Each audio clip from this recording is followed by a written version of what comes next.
Good day, everybody. Good day. And just wanted to say, how you doing? How you doing? This is Serge, and I am with Let's Talk. And thank you so much. Thank you so much again for tuning in. Thank you so much for joining me and on my next live stream. And today, I am not in my studio. I am out of state again, and I hope my live stream is gonna go well. I'm not really sure how this technological thing, this technological setup that I have right now, will hold up to well, to what's coming. We'll see. We will see. We will see. If there is any feedback you have for me, please do let me know.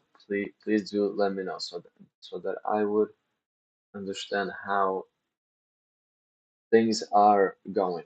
But at the moment, let me just share.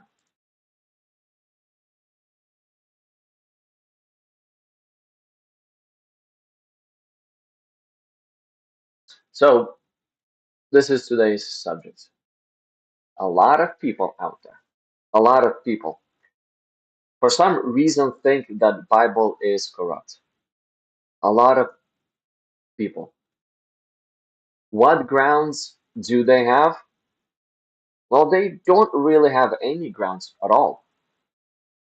Um, there's religions such as Islam where it claims to confirm the gospel, but at the moment is telling us that the gospel is corrupted.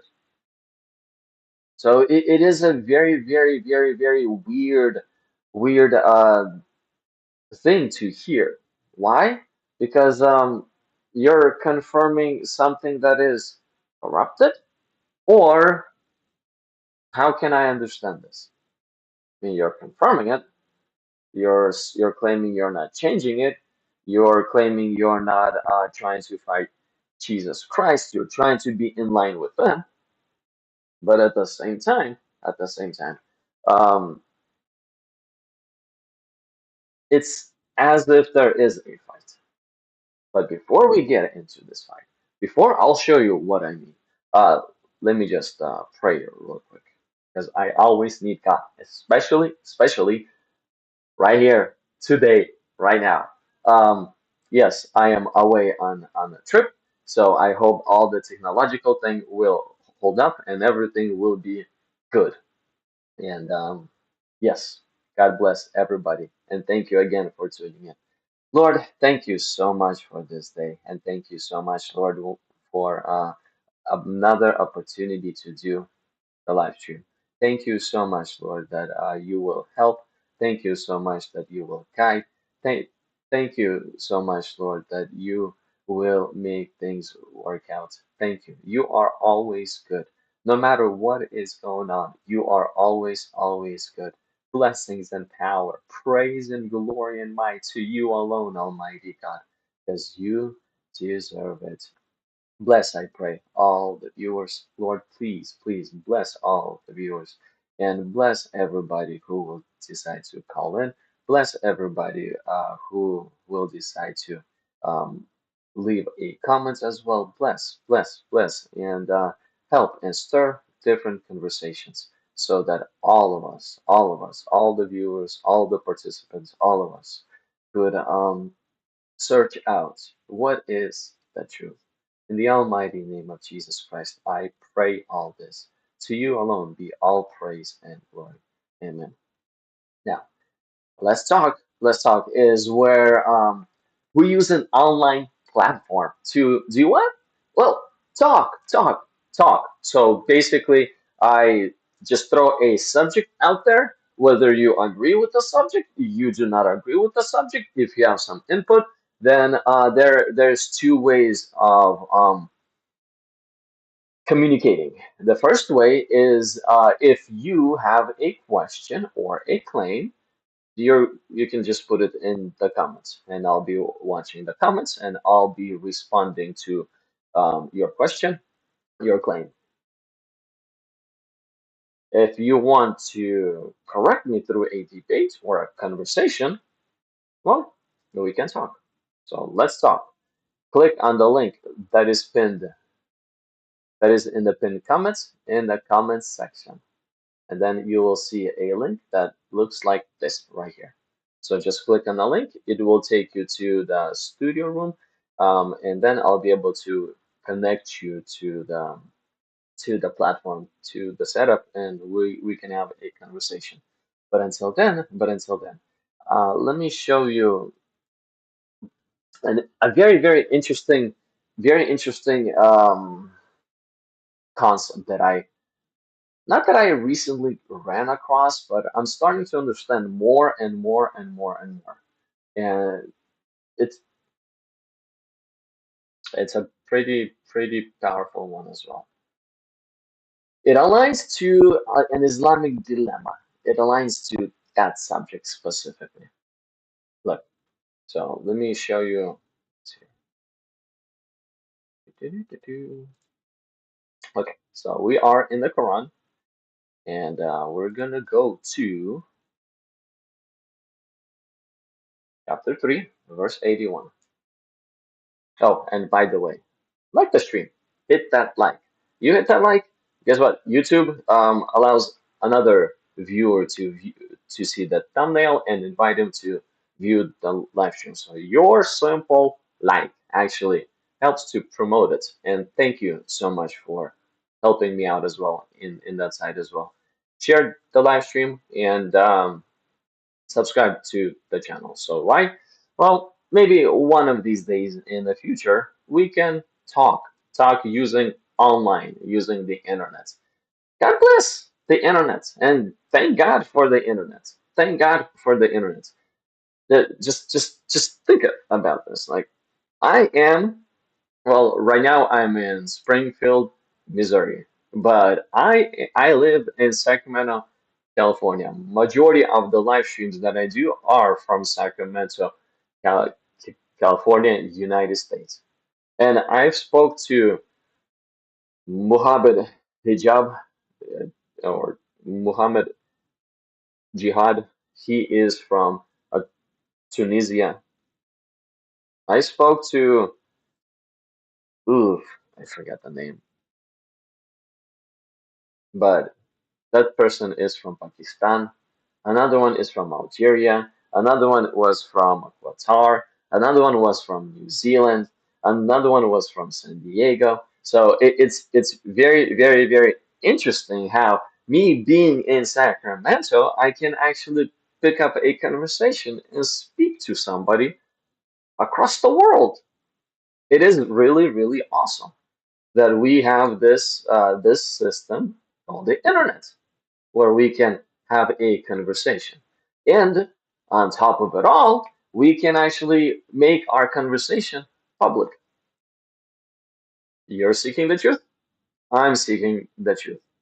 We communicate, we challenge each other, and people are listening and they are, well, understanding who is telling the truth.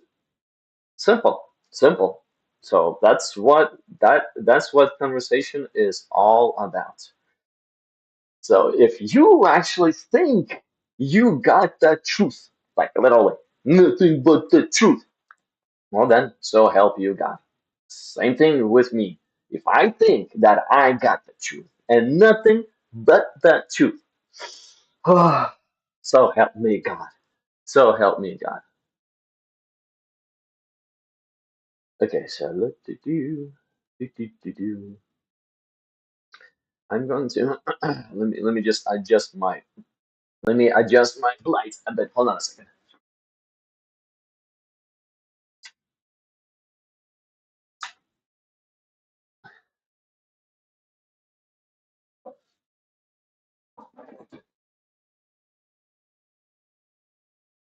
Okay.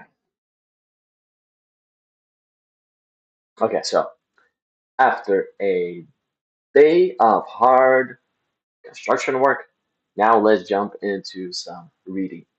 Let's jump into Quran. So we want to look over verse chapter 3, verse 81.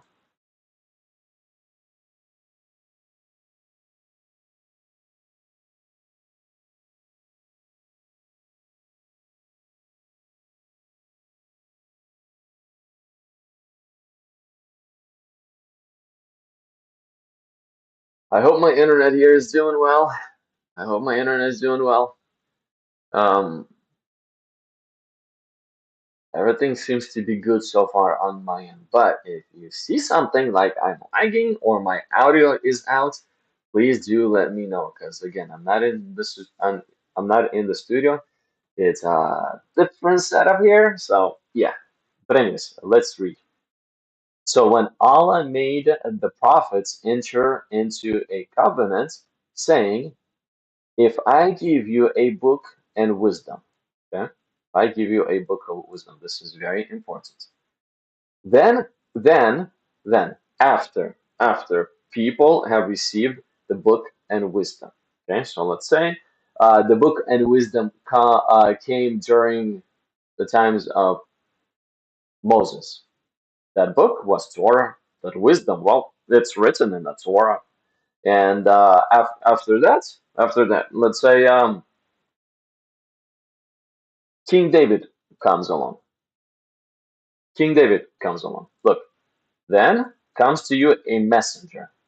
So King David comes along. It's a general comparison so that we would understand how things work according to this verse. Then comes to you a messenger. So King David comes along, verifying what is with you. Okay, so King David comes along and he I guess publishes or writes or however you want to put it, speaks, recites, however you want to put it, but gets it out there. Zabur. Okay? So he throws Zabur out there. Now, I pick up Zabur, I read Zabur. Zabur, Zabur, Zabur. What does this say? Verifying what is with you. Okay, so Zabur, let's see if Zabur actually verifies what is with us. What is with us at that time? Oh, the Torah. So does Zabur verify the Torah? Um, it looks like yes. Okay, if it's a yes, then let's continue with the verse. You shall have to believe in him. Oh, so Zabur confirms the Torah. It verifies the Torah. So now, because it verifies the Torah, I believe in Zabur. Simple, right? And you shall have to support him. Oh, and yeah, since David, prophet, uh, prophet David, King David, he's verifying, confirming the Torah, then I have to support him as well because he is from God, and God is the one who actually put him in place. Okay, so he said that's who said. According to this, Allah said, "Do you affirm and accept my covenant in this respect?" They say, "We affirm." We affirm. He said. So Allah again says, "Then bear witness, and I am with you among the witnesses."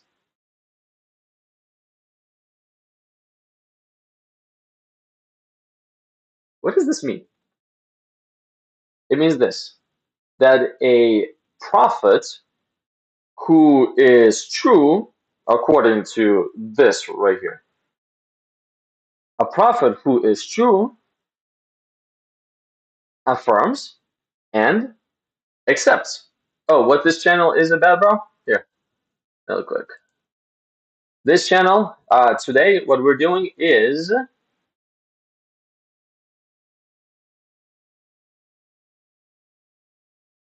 as Muslims are trying to corrupt the Bible, well, let's see if me, Serge, from Sacramento, California, can, defend it. There's a lot of claims out there. Such claims as Bible is false, it's corrupted, and everything else. And what I'm doing right now is I'm just, I guess, looking into Quran chapter 3, verse 81, and breaking and breaking a covenant that Allah has made with the prophets.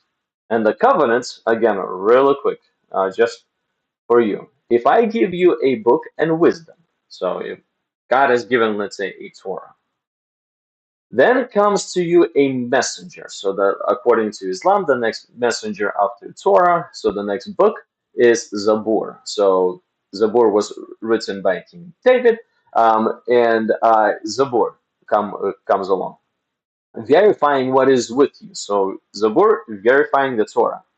If that's the case, you shall have to believe in him and you shall have to support him. Simple. As simple as that. So he said, do you affirm and accept my covenant in this respect? They said, we do affirm. So I just broke this verse down really, really quick. So the primary thing right here um, that points to the prophet is actually true is if that messenger then comes to you a messenger, okay, see, is verifying what is with you. If that messenger is actually verifying, confirming the previous revelation. Simple. If he is verifying, confirming the previous revelation. If he is, then he is true. And people must support him. This is according to this. Now, if that person who's claiming to be a prophet, he is actually not verifying, he is not confirming a previous revelation, then I guess according to this very covenant, that prophet is false, right? I mean, am I not getting something here?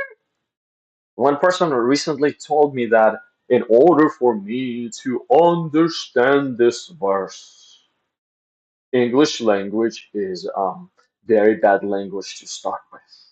This is my just it's my own interpretation of what he said. I have to learn Arabic. I go like, well, then Islam is not for all nations, right? He goes to me like, no, no, no, no, no, it is, it is. But in order to really understand Islam, you must learn Arabic. I'm like, okay, well, I know Russian, I know English. Is Quran for the Russians? Is it for the English? And you one of them? He said, must learn Arabic. Okay, thanks for your claim that and your confirmation that Quran is not for all nations. Thank you for your confirmation. And then he says, in order for me to understand this, really truly understand, even if I know Arabic, is I must go to the tafsirs. I'm like, dude, it says here, if I give you a book and wisdom, then comes to you a messenger verifying what is with you, you shall believe in him and you shall support him. Is this so hard to understand that I must go into the tough tears to understand this? Is it really like so hard to no understand it as it says? Or is there like a some hidden some little like hidden explanation of what this verse is? Like, think about it. Let's make it simple. Let's not go all crazy at it. Let's just read and understand. Simple. So again, the number one thing that points, according to Quran, according to Muhammad, what he himself said, the number one thing that points to if a prophet is true or false is if the prophet or the person who's claiming to be a prophet is in line with the previous messengers or not. So this is a simple base base foundation. This is one of the most recent ones that I'm just like literally understanding more and more and more and hammering down more and more and more and more. So that claim, the claim, the Islamic claim that it's not even Quranic claim, it's Islamic claim.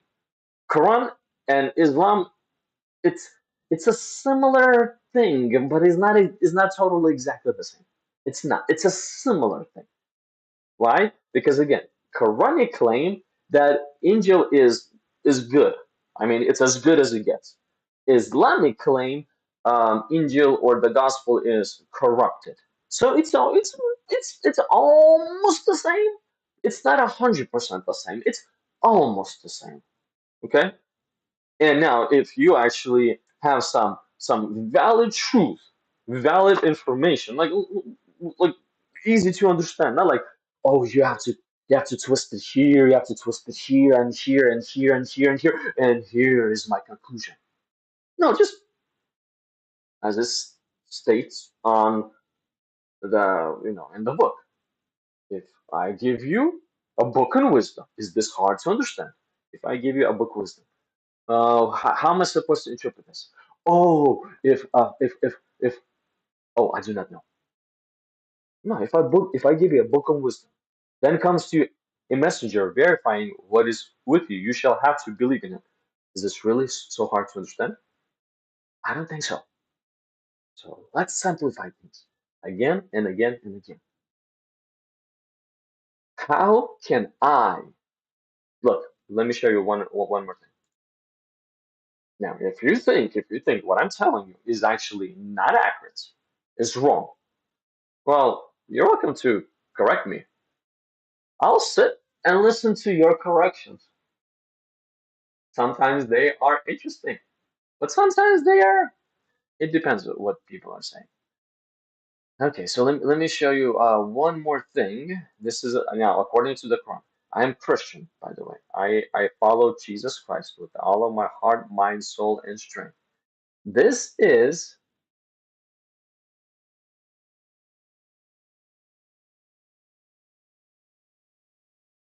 Let me show you something. This is what the Quran is telling me as a Christian.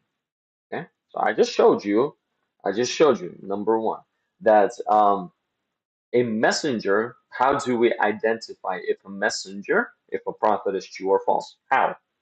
If the prophet is confirming, verifying the previous revelation that is with you, with us, is in line with the previous revelation, is true.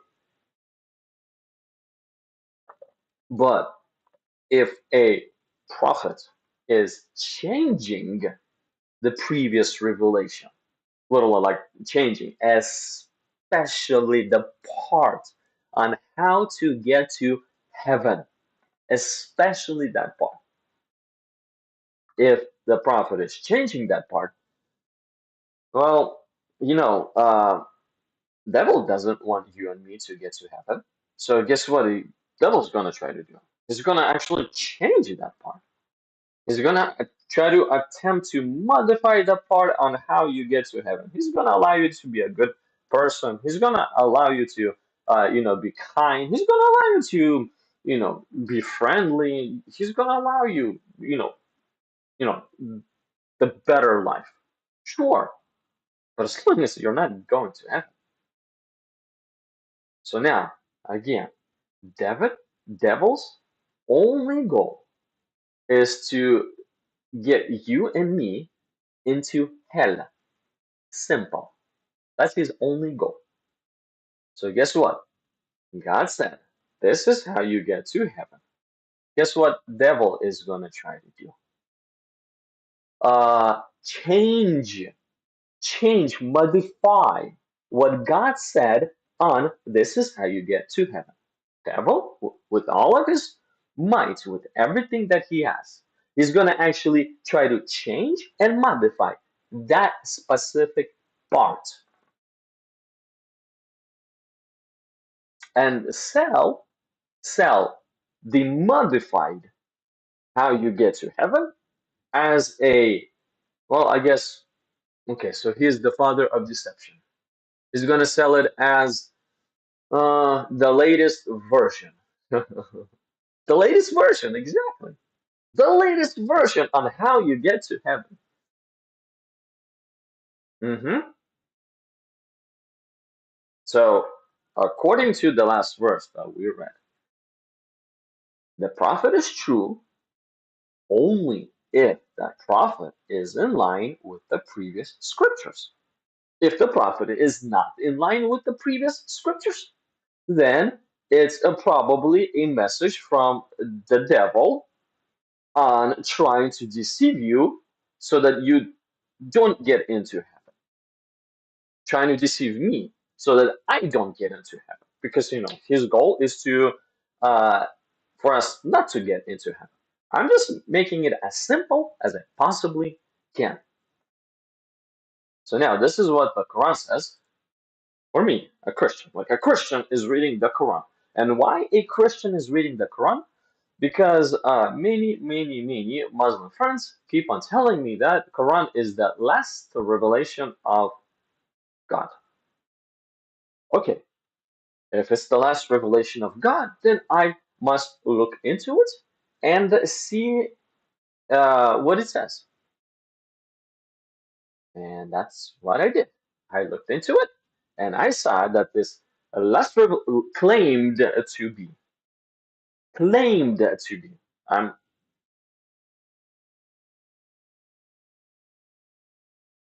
I'm not telling you. Let's see here.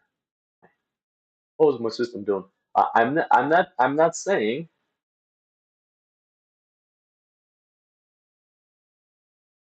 Where you at? Oh, okay. Let you hold on a second. Hold on a second. Give me about 5 minutes or so, and then I will let you up. Be for me. In order for me to actually accept the Quran, one of the base judgment things that I must do is to see if it's in line or not. Why? Because I'm right here. I'm right here. I'm not right here. I'm testing this. I'm testing if this is actually true. I am right over here. The Jews are right here, but me as a Christian, I'm right here. And then a Muslims are telling me that this is the last revelation. So I'm not there just yet. I must test it to see if it actually is true or not. Okay, and look what else it's telling me. One more thing it's telling me. Where is it at? I think it's right here. Look, it's in the same chapter, just a little bit earlier in this chapter.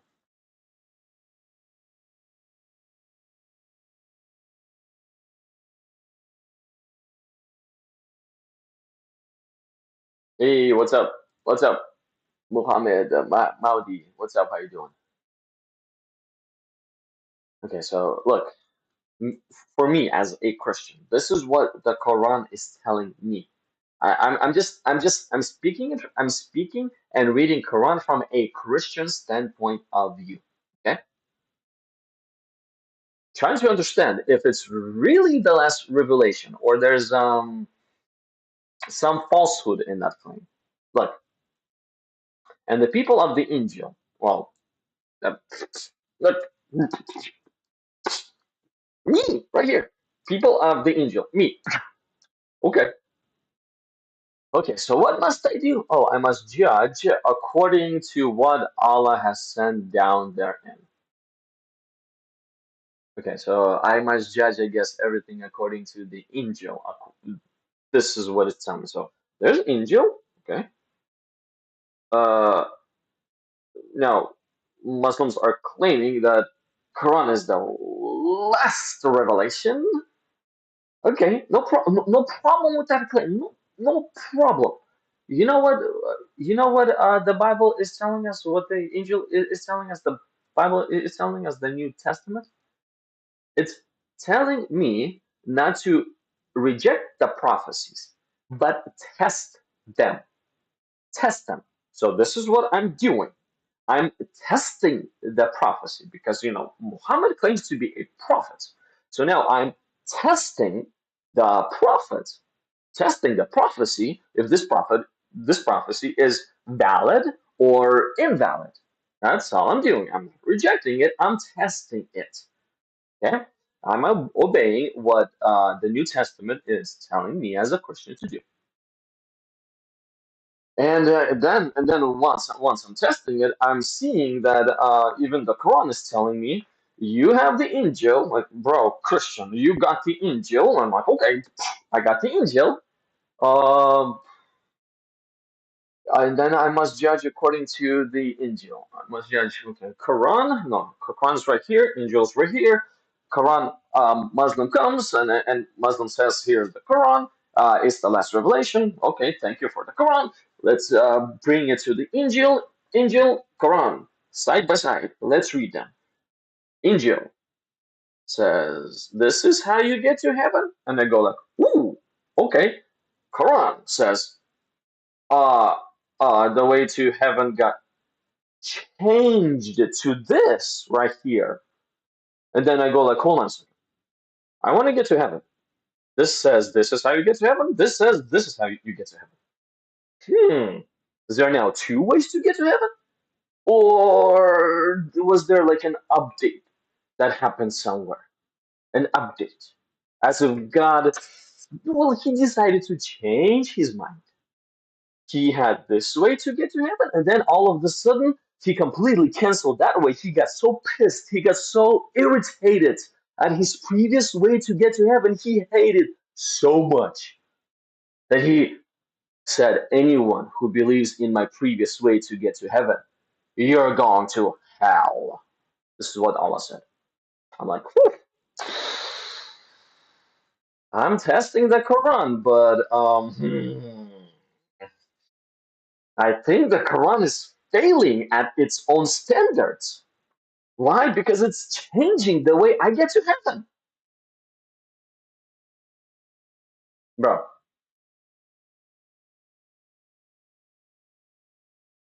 I know that you're still waiting. I know. Uh, there's no please. There's no please. There's no all I see is demands. Like literally all I see is demands. No politeness, no nothing. Not even a hi. I actually didn't see you in the studio. Not even a hi. Just demanding, demanding. Bro, come on. We'll talk next time. I'm gonna continue on my subject. But if anyone, that's fine. That's fine. That is totally fine. There's just one person watching. That is totally fine. Totally fine. Why?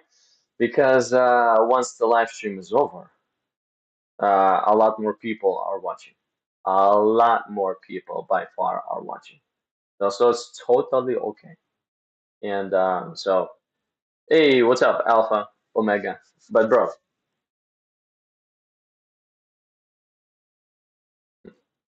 bye. Next time, come on Sunday. Come tomorrow. Not tomorrow. On Sunday. On Sunday, your Monday, I'll be on. So come that time and say hi at least. Don't be literally demanding and rude like right here. I'll give you a shot. No problem. I'll talk to you.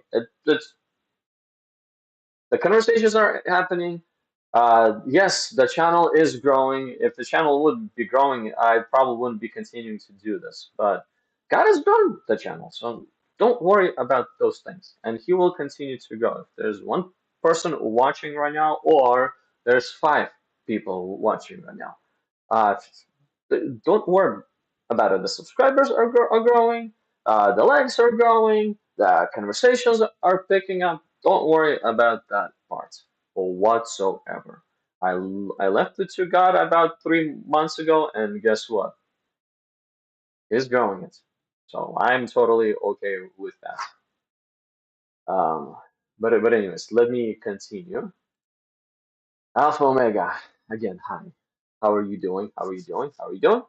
And thank you for tuning in. Thank you for hanging out with me. And let me just continue on with this right here. With this right here. So, and the people of the Injil must judge according to what Allah has sent down therein. Those who do not judge according to what Allah has sent down, they are sinners.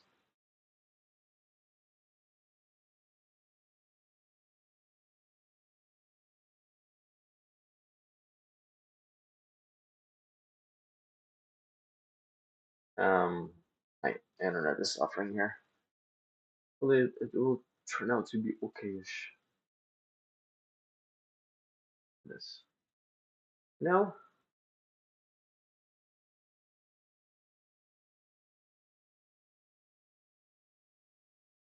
Okay. And anyways, I'm sorry.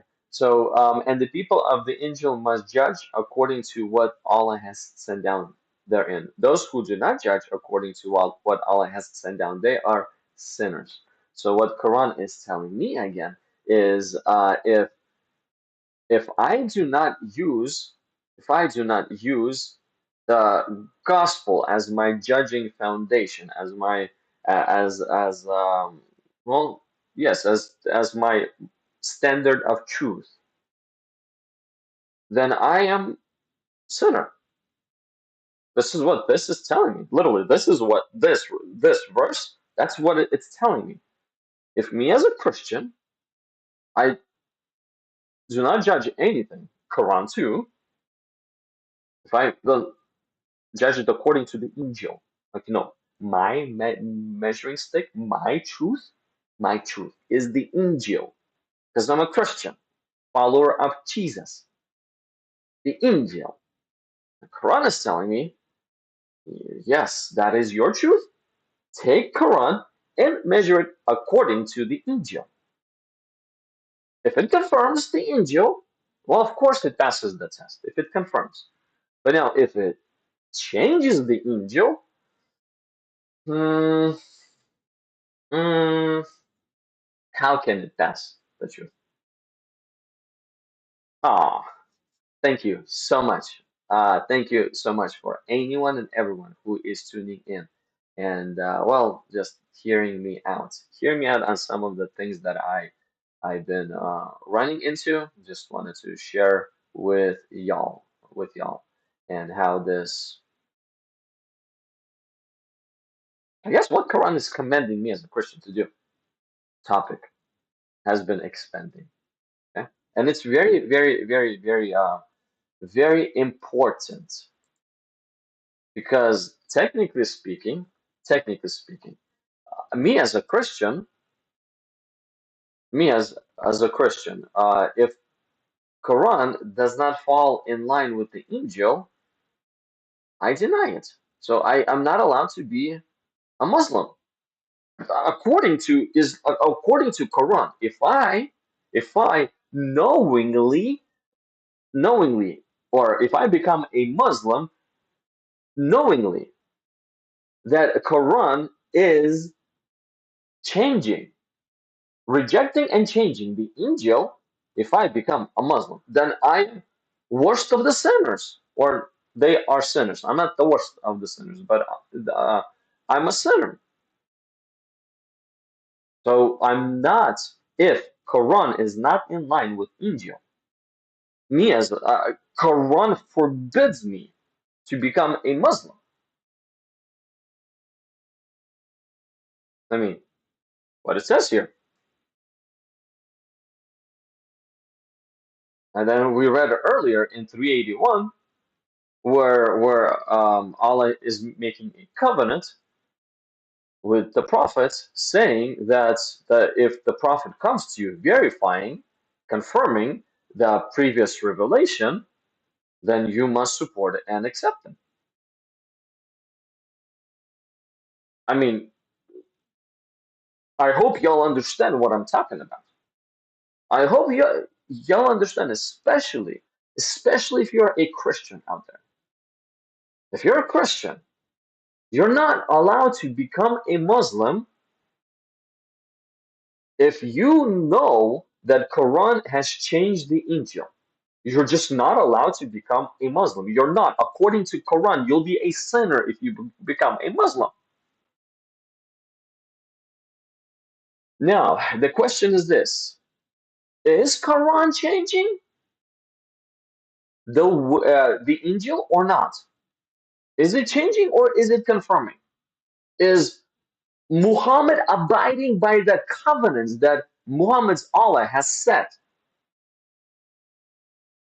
or he is not abiding by the covenants? Which one is it? Because if he's abiding by the covenants, then Christian, testing the Quran if it's true or not, passes the test. If Muhammad is actually abiding by the covenants that, well, I guess according to his Allah has set in place, then it passes the test. But if he's not, I'm not allowed to become a Muslim. Do you see what Quran is telling me? Not my, not my decision. Quran says, no, no, no, you cannot become a Muslim. Okay, okay. Then Quran is telling me as a Christian to reject the final revelation, I guess. Hmm. By the way, KW, KW, KW. A lot of KWs. High five. Thank you, thank you, thank you. You're a Muslim and I love you. Hey, thank you, friend. Thank you. If you want to tell me simply that I must become a Muslim to be saved, I like to hear you out. But so far, when me, a Christian, reading the Quran, I see that the the Quran is not my way of salvation.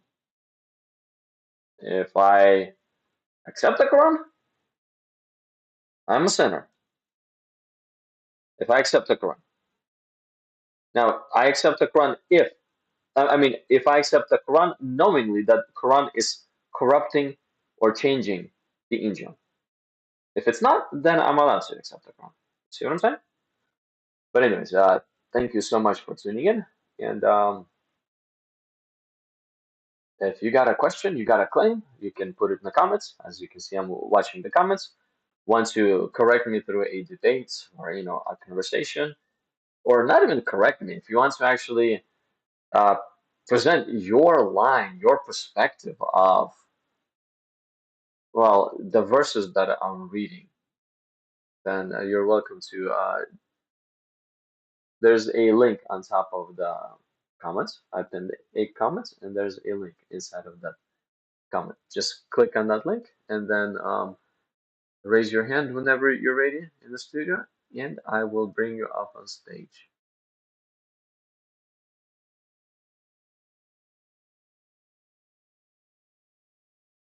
Bro, thanks.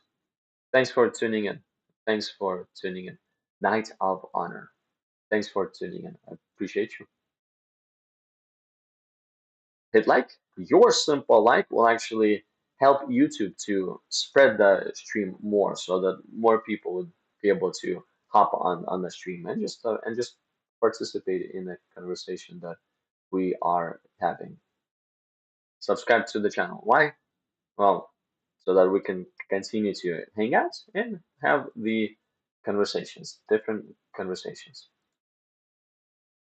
Okay, so now, right here. So we'll stop here. Let's continue. Let's continue. What else do we find?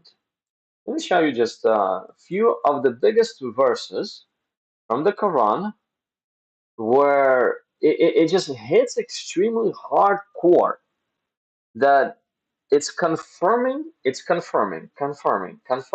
scriptures. It's confirming. It hits extremely hardcore, confirming the scriptures.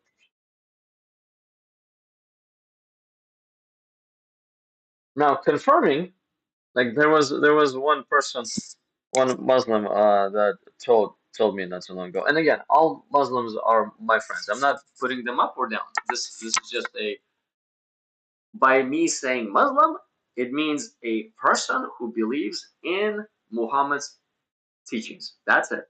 That that's just my way of identifying a human being, their perspective and their faith.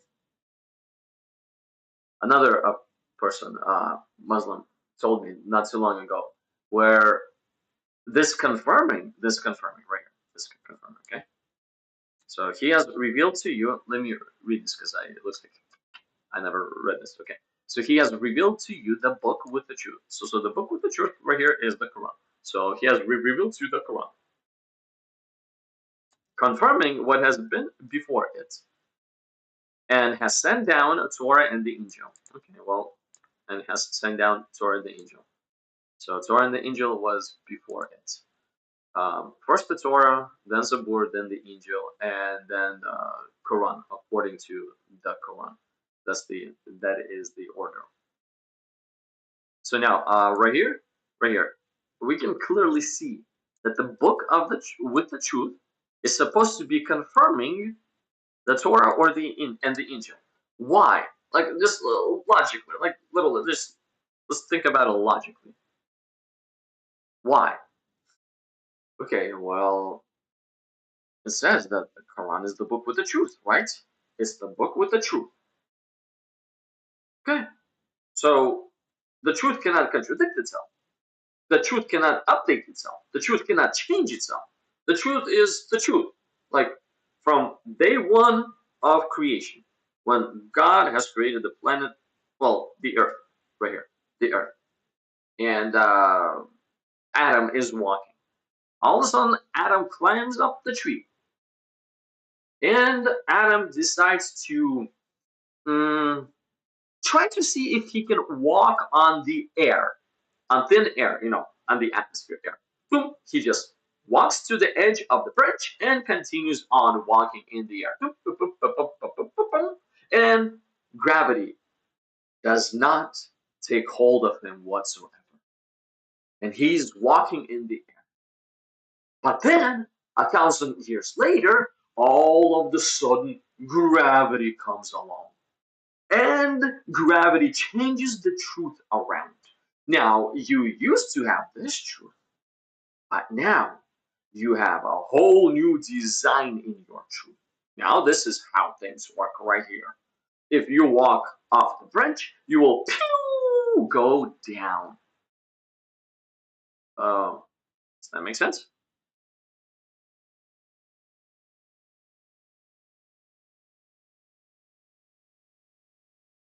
So, truth is truth.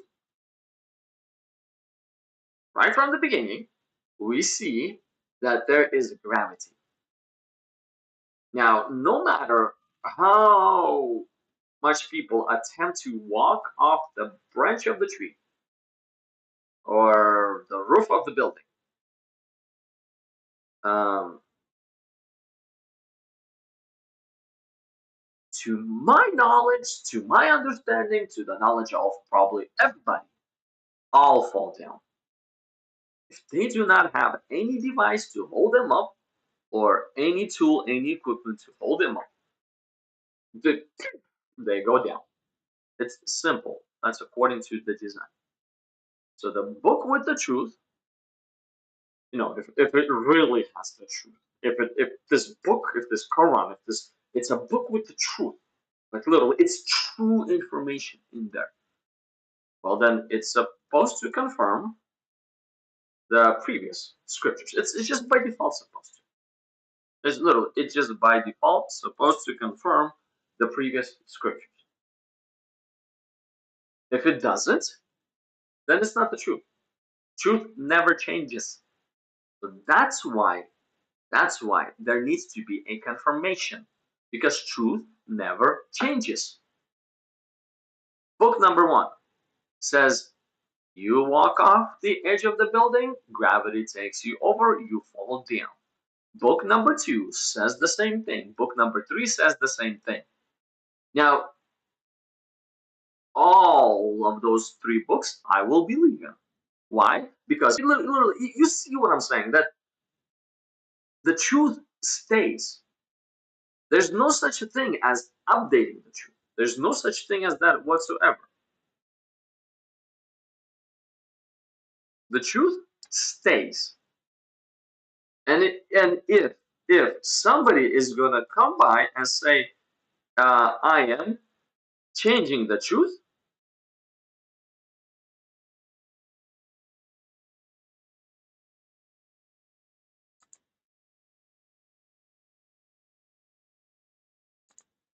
and if somebody's gonna, I gotta do something real quick. Well, this is gonna help my the. Hopefully, this is gonna help the internet because I'm in a remote location. Okay, I'm not in my studio today. So in this remote location, it looks like the internet is not as great as in my studio. But still, thank you so much for bearing with me, and thank you so much for bearing with the setup. I just want to come online and just talk to people also and see and just share with you some interesting facts. But anyways, we're talking about the truth. So book with the truth. If Quran is truly the book with the truth, then it cannot say, dear people, there's no more gravity anymore. It cannot say such things as that. It simply can't. If it's the book with the truth, it cannot claim there's no more gravity. And if it does claim this, then we by default know that it cannot be the book with the truth.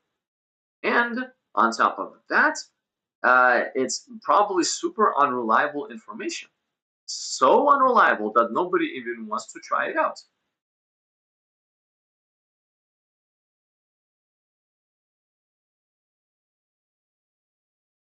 But if Quran comes along and says, dear people, do not walk off edge of the buildings, or you will fall. Quran says such things as that, confirming the previous revelations, confirming the previous books. Then yeah, sure. I mean, it is the truth. It's not changing the truth. It's not adjusting it. It's not bringing you new truth. It's literally just confirming the truth.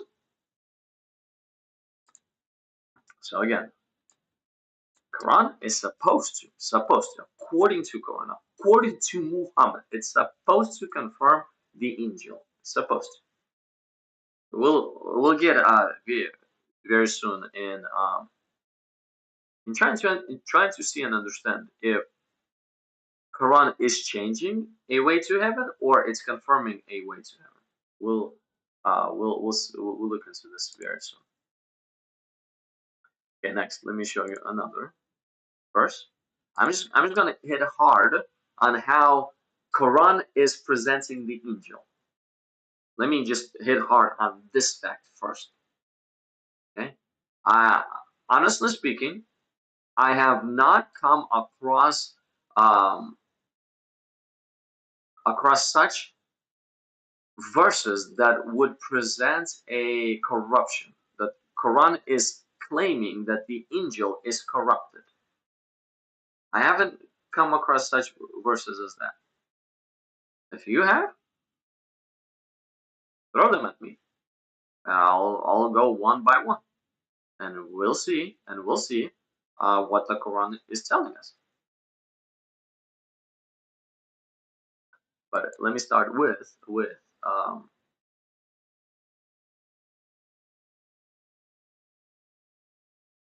look. Let me show you something else. This is a pretty interesting one too.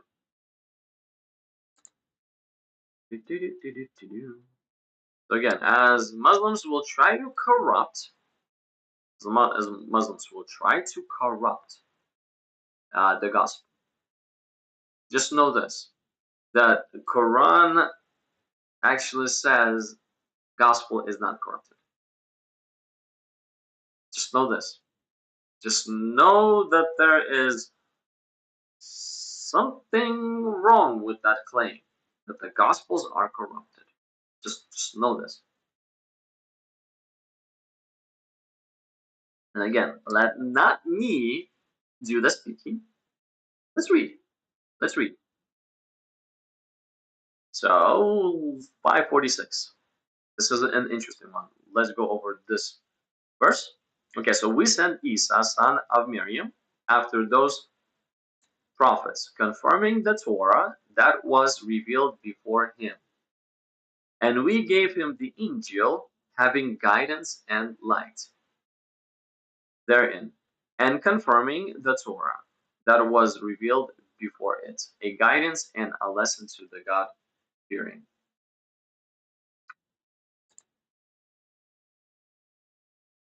Okay?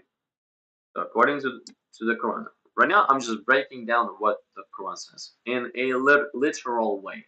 Just, I'm just reading and passing on to you what it says. I'm not trying to put in some hidden meaning. I'm just, this is what it says. This is what it says. Simple.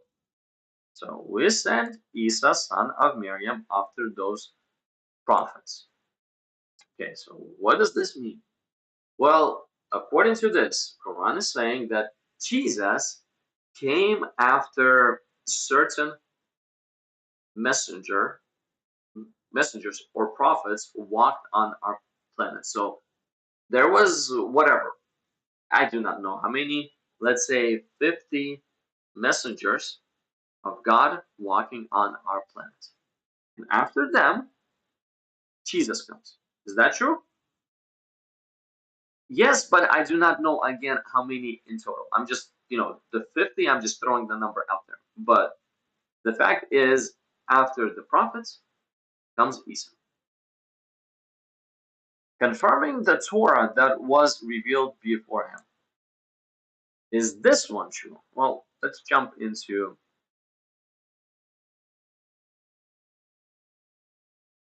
the. Hey, bro, what's up? What's up? What's up? How are you doing? How are you doing?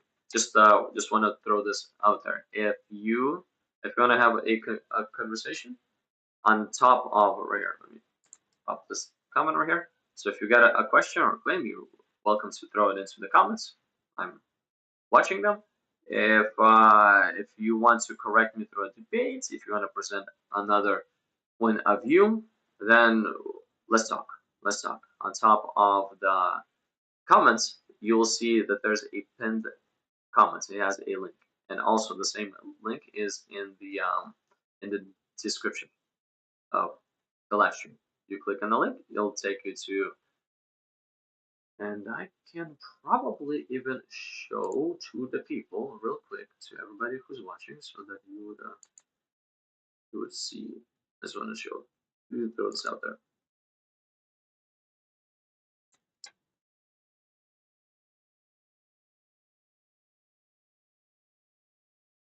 So we're not gonna play this because this is the live stream right here.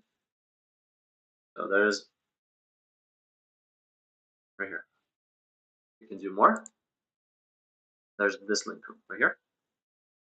You can click on it here, or on top of the comments section. Ooh, I forgot to change it.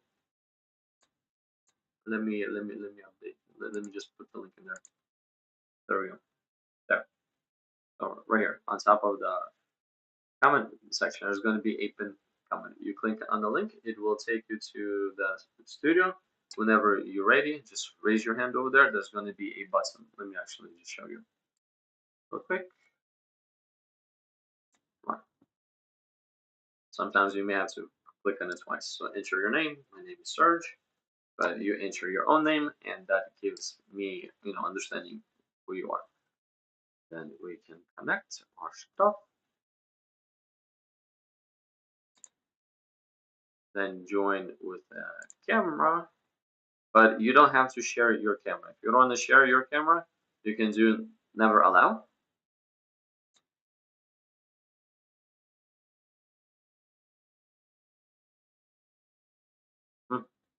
Okay, whatever, it's fine.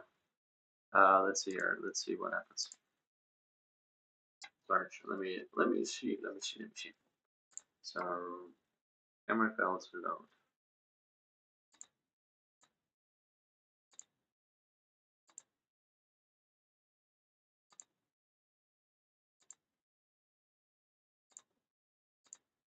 Interesting.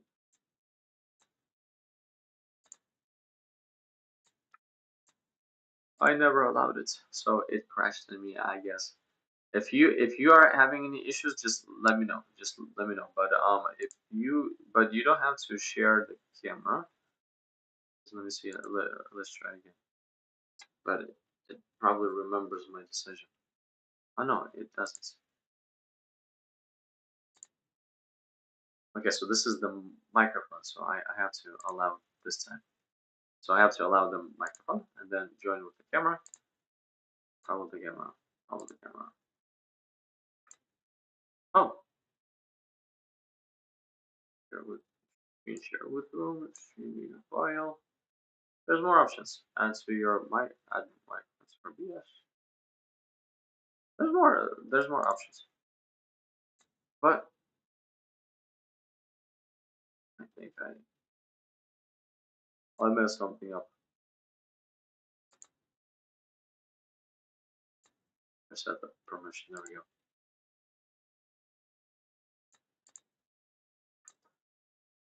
There. Let's start all over real quick. Then we'll jump right back in there.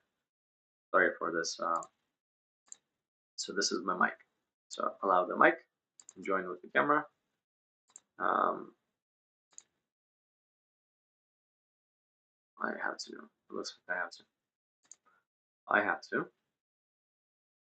Then we can start. But you can always right here. There's video. See right here. There's a video option. Let me just remove this. There's a video. You can turn off your video, and that's it. And your video will not be displayed. So you can go that path. But anyways, let me continue on with what I was saying. Okay, so let's continue on in the Quran. Okay, that was just a side thing. Sorry, it took a little longer than I thought. So we sent Isa, son of Miriam, after those prophets, confirming the Torah that we revealed before him. Okay, so we stopped on if Jesus is confirming the Torah. Look what Jesus is saying.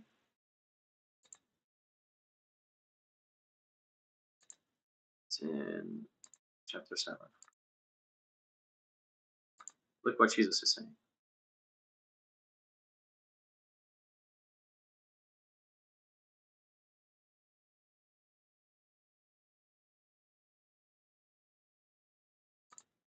No, it's chapter 5. Chapter 5, verse 19, somewhere here.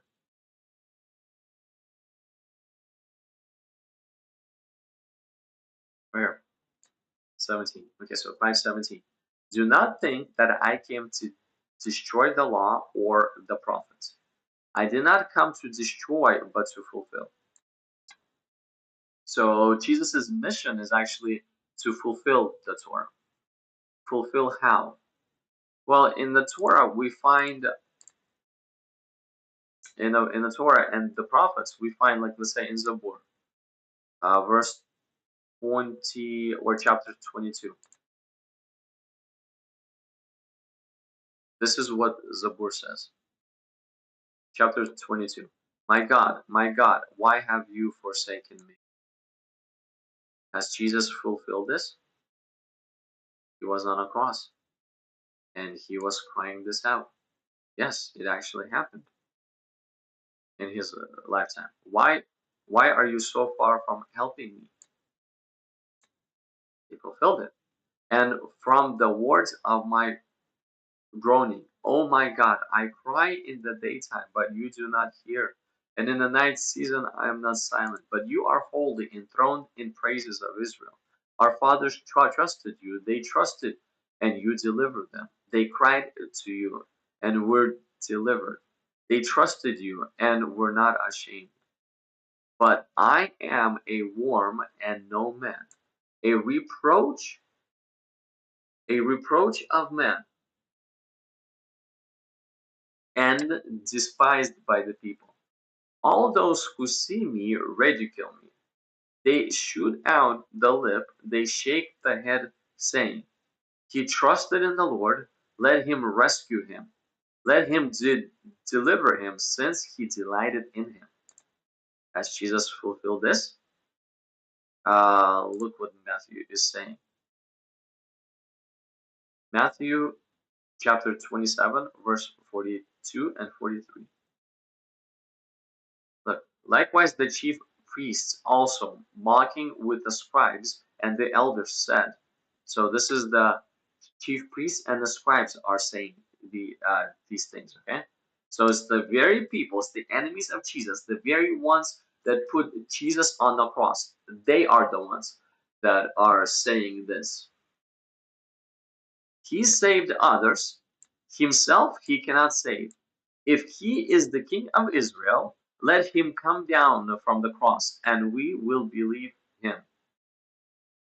He trusted in God, let him deliver him now if he will have him. For he said, I am the Son of God. They shoot out the lip, they shake the head, saying, He trusted in the Lord, let him rescue him. Let him deliver him, since he delights in him. See? So Jesus fulfilled that one again. Let him deliver him, since he delights in him. Okay. So, but you are he who took me out of the womb. You made me trust while on my mother's breast. I was cast upon you from birth. From my mother's womb, you have been my God.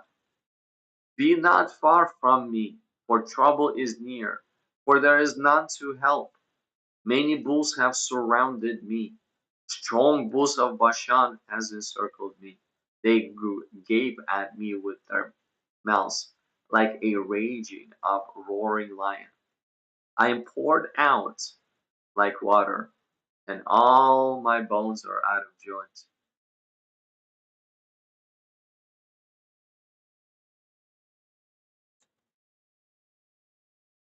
And all my bones are out of joint. My heart is like wax. It has melted within me. My strength is dried up like potsherd, and my tongue clings to my jaws. You have brought me to the dust of death. For dogs have surrounded me, the congregation of the wicked has enclosed me. This is literally an event of what's going on the cross. When Jesus was on the cross, David is prophesying about Jesus going to be on the cross. Look, they pierced my hands and my feet.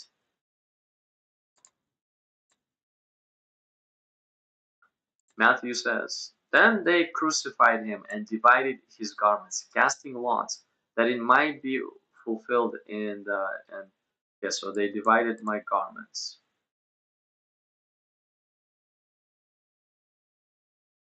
Right here. So they divide my garments. Among them, for my clothing they cast lots. That's the Matthew.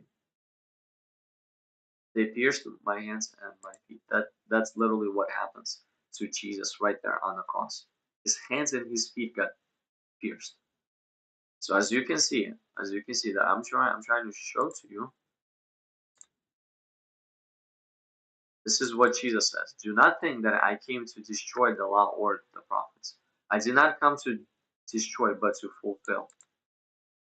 David has prophesied of an event that will happen in Messiah's life, and Messiah, Jesus Christ, is actually fulfilling the prophecy that David spoke 2,000 years before. One or two, or I haven't done the math. If you want to do the math, you're welcome to do the math. So Jesus came to fulfill the Torah and the prophets, the law and the prophets.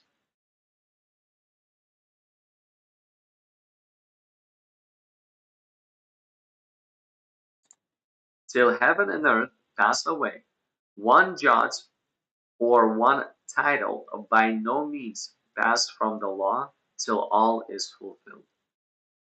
This is what Jesus is saying about the Torah. It cannot be corrupted, number one, and number two, he came to fulfill it. He came to confirm it.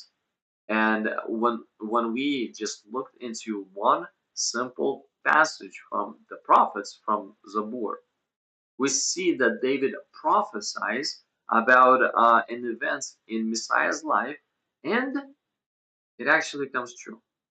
It actually comes true. That event comes true in Jesus's life. Why? Because Jesus is fulfilling the prophets.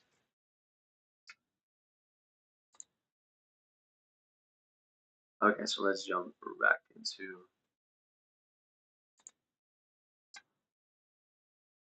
here.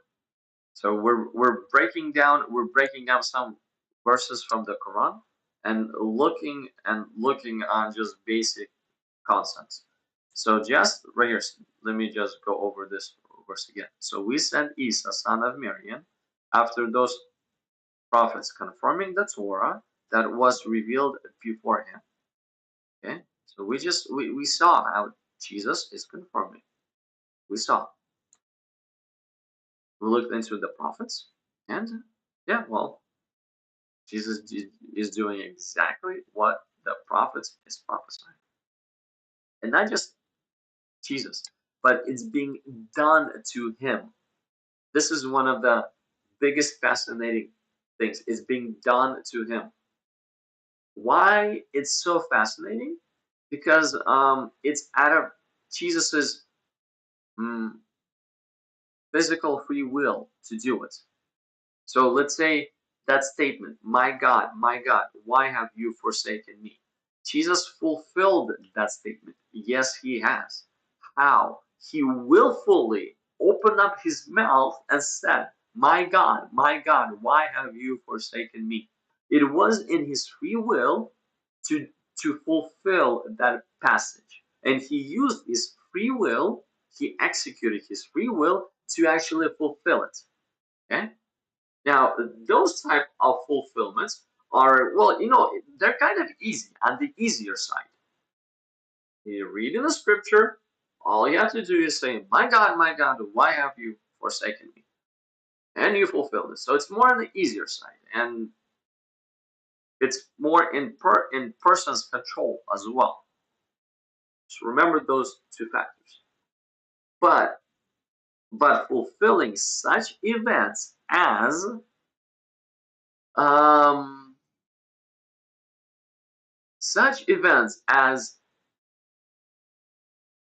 they were casting lots for my clothing, and they were dividing my garments. So fulfilling such events as that is actually pretty hard. Why? Because it's not like Jesus is telling to the soldiers what to do. And those soldiers were Roman soldiers.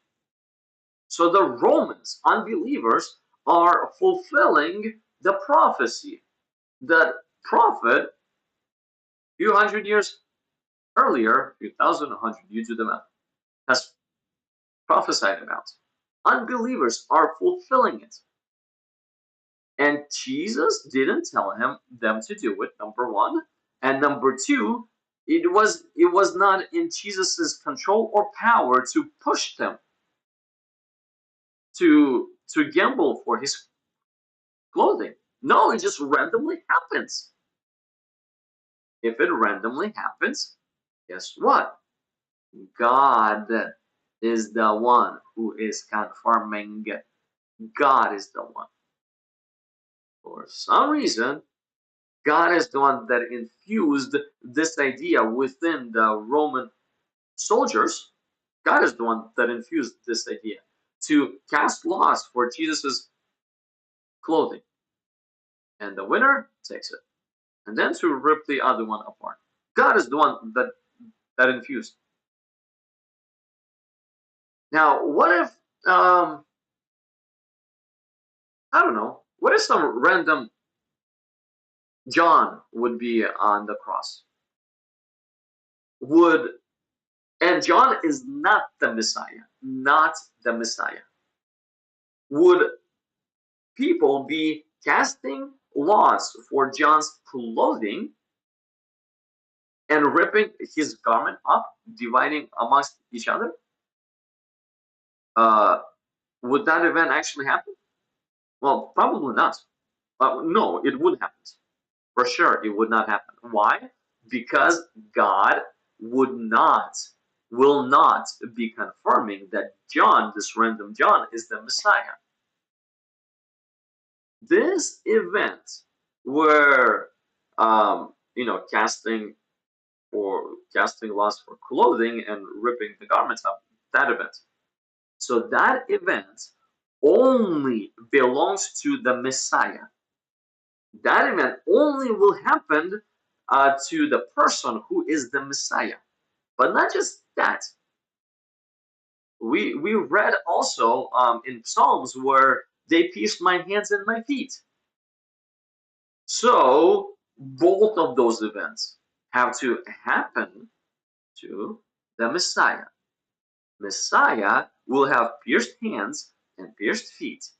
And while his hands and feet are pierced, there's going to be, a random event happening where soldiers or people will be casting lots for his garments.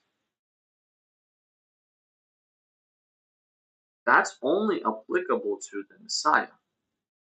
If some random John would be on that cross, that random John would not have those events happening to him at the same time. It just wouldn't happen. Sure, he might have nails in his hands and his feet. He might, or he probably will, if he's on a cross, because everybody who's on the cross is having nail marks in their hands and their feet. Sure, I don't deny that.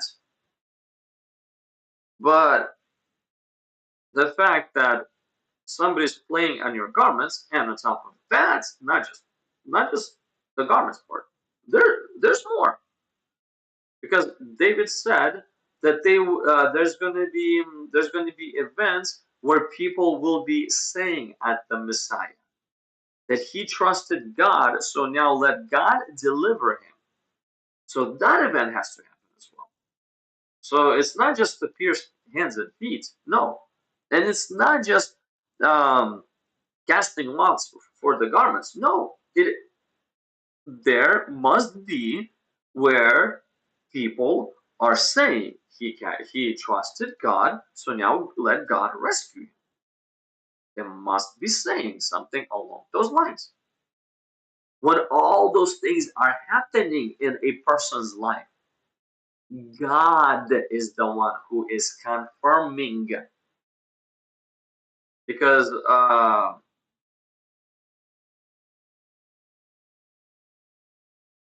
logic, okay? Let's use logic only. The first point, nail marks in hands and feet. That's the first point. Do we choose the way we die? Did Jesus choose the way to die? Crucified. Did he sign up to be crucified? According to the knowledge, yes, sure. I'm not from that end. Not from that end at all. That's not what I'm talking about. But let's say Jesus was captured. Okay.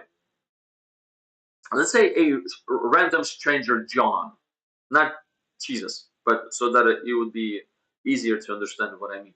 But a random stranger John gets captured. Okay. That random stranger John, he does not choose a way he's gonna die. That's number one. He can be beaten to death. He can be shot to death. He can be stabbed to death. There's many ways to death. Many ways. So this John that got captured, number one, he cannot control the way he's gonna die. He doesn't choose the way he's gonna die. this logic I'm applying to Jesus as well. When Jesus was captured in the Garden of Gethsemane, yes, Jesus knew that he's going to die by crucifixion. He knew this. Okay? He knew this. I'm not talking about the knowledge aspect. I'm talking about death is the one that chooses the way you go, or not death, God, because God is about death, above death, above, I'm sorry, above death.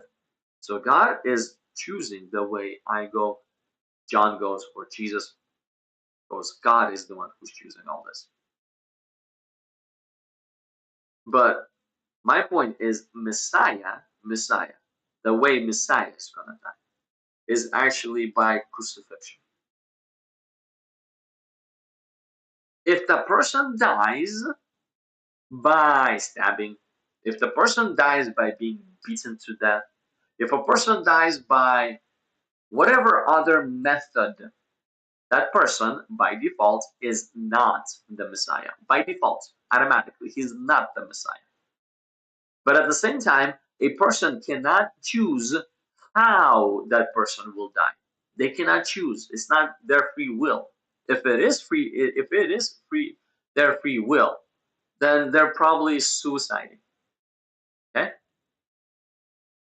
or a group of people captured you and say, choose how you want to go and your last meal, and they gave you that what you wanted for your last meal, and boom, however you want it as well.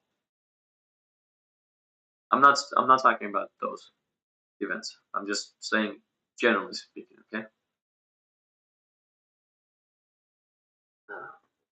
But the Messiah specifically, he has to be killed by having nail pierced hands and feet. That's how Messiah has to be killed.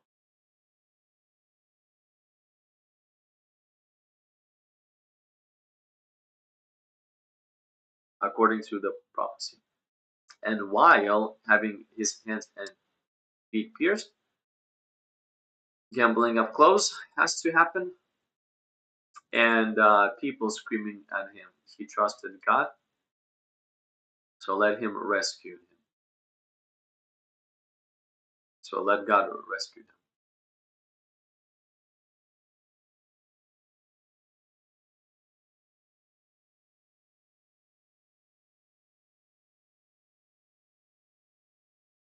Trying to remember, did we read anything else that stood out?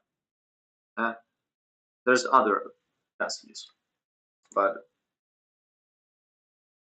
so Jesus, he confirmed the Torah. He confirmed the prophets and the Torah. And we gave him the Injil, having guidance and light therein, and confirming the Torah that was revealed before it, a guidance and a lesson to the God fearing.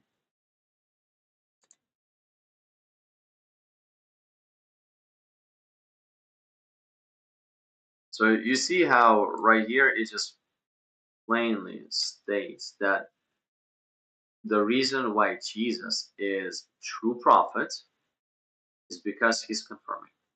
And if I were to, as we actually did, not if I were to, but we actually did this. We looked into what the prophet is saying, and we saw that Jesus is confirming it, and not just him, but God also is confirming it.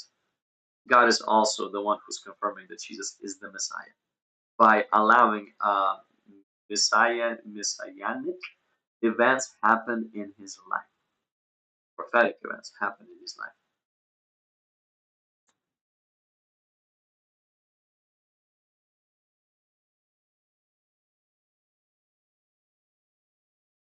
And this right here, let me remind y'all about 381 again. And this right here, it's super in line with 381.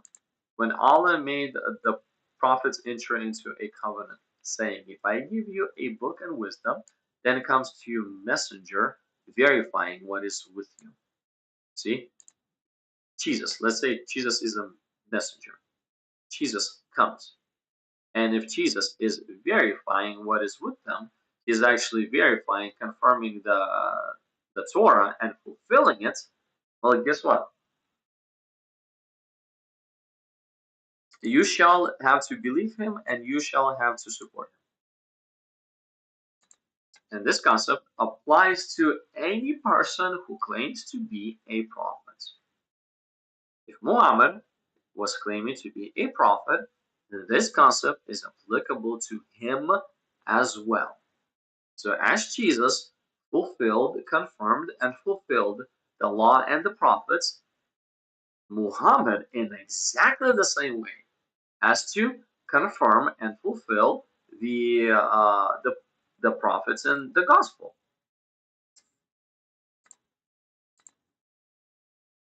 Let's go to another verse. Let me show you another verse.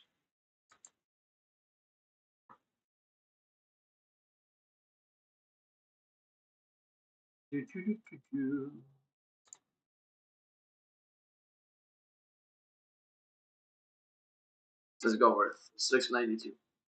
Oops. 692. Look what this says. This is indeed a blessed book. This is referring to the Quran. So this is indeed a blessed book we have sent down, confirming. So this blessed book is supposed to be again confirming what was revealed before it. And what was revealed before it? Well, the Torah, the Zabur, the Gospel. This blessed book, according to Quran, is confirming. It has to confirm the previous revelations. It has to.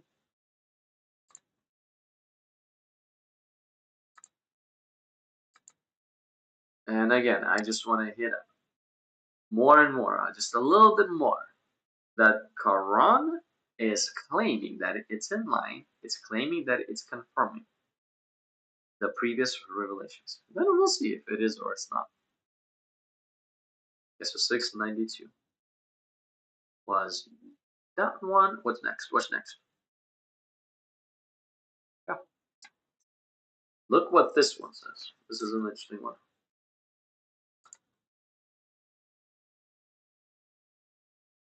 And this Quran is not such as could have been made up by someone without having been revealed by Allah. So this Quran, this is what it says. This Quran comes from Allah. It cannot be revealed by anyone. It cannot. It only can be revealed by Allah. But is a confirmation of the discourse which had been revealed before it, and an elaboration of what is prescribed. And an elaboration. Elaboration is only true if it's in line. Elaboration is more of, it gives more details. Like let's say, uh, let's just take an apple. Okay, apple. So the first revelation of apple is, whoa, we have this round red object. The second revelation of apple is we peel the skin of apple. And once we peel the skin of apple, we go like, oh, the texture has changed. It used to be smooth, and right now it's bumpy and slightly watery. So that's the second revelation of apple. And again, each time we get deeper and deeper, it's an elaboration of what apple is. So the third revelation of apple is, so after that apple flesh, we get to the seed part. Wow, this apple also has seeds. So that's another revelation of apple. So that is the elaboration. Elaboration does not change the previous aspect of an apple. Let's say when the revelation about the seeds come, the revelation about the seed of an apple does not say that a under the skin flesh of an apple is mm, I don't know, smooth or something else but what it is, what we have in the second revelation of Apple. Hope that makes sense. So this is what elaboration is. Elaboration does not change the previous revelation. It gives more insight on about the object. Just gives you more insight about the object. So which has been before it and an elaboration of what is prescribed. Okay, so this is what the Quran is supposed to be.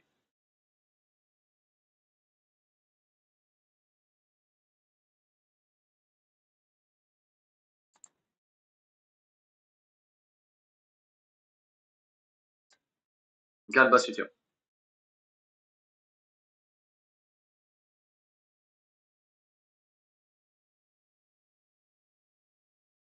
Oh, bro, okay. Anyways,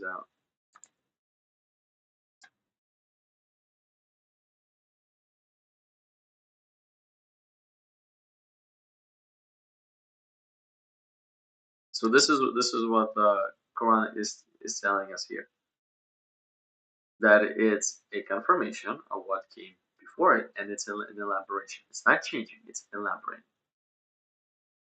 There's no doubt in it. It is from the Lord of all the worlds. This is what it's telling us. Let me show you another.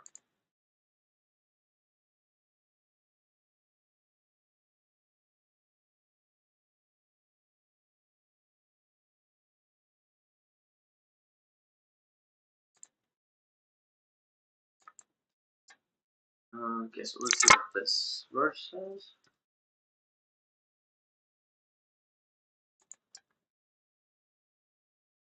The book we have revealed to you is the truth. So this is talking about the Quran again. The book that we have revealed to you is the truth. So Allah is saying that the Quran is the truth. And why is it the truth? What basis? What is the proof that it's the truth? What's the proof? Well, the proof is it's confirming what was revealed before it. That's why it's the truth.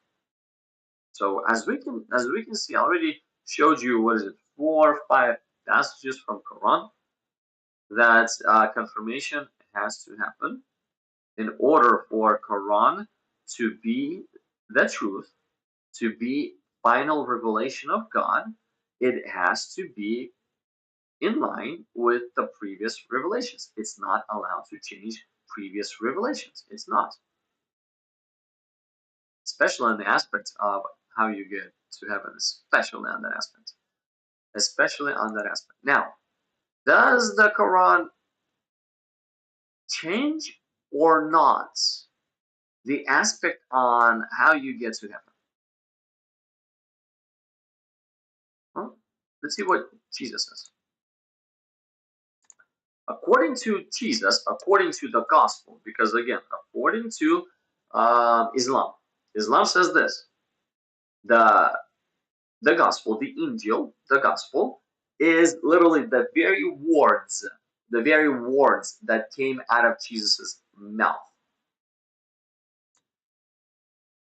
Okay, so let's read the very words that came out of Jesus' mouth.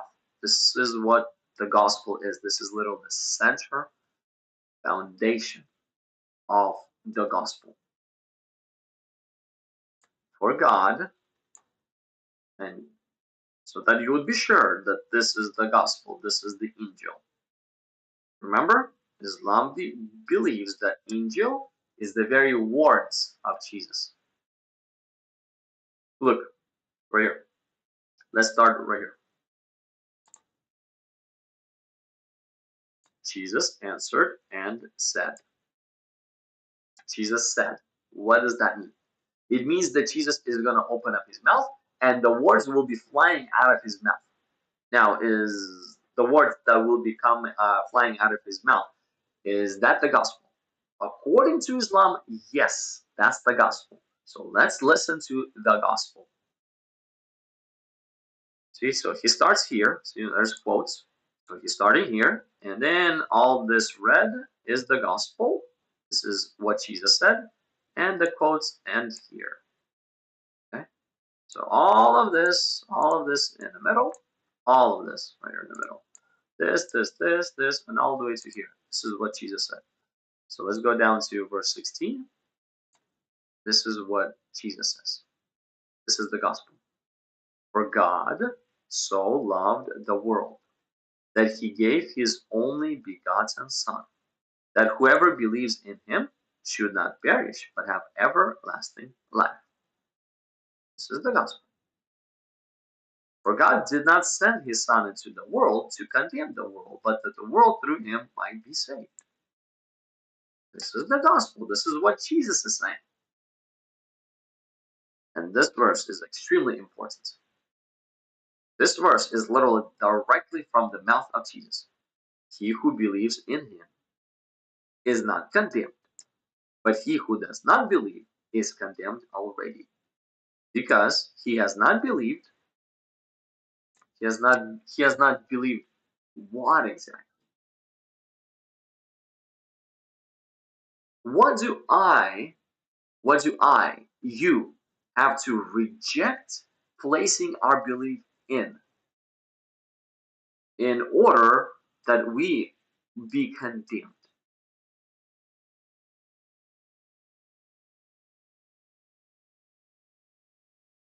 So if we say no to believing in the name of the only begotten Son of God, if you and I say no, this is according to Jesus. According to Jesus, not according to me. According to Jesus, if you and I say no to believing in the name of the only begotten Son of God, we say no to this, then he who does not believe is condemned already. This is what Jesus said. Said already. Said was a little over 2,000 years ago. This is what he said. Around 2,000 years ago.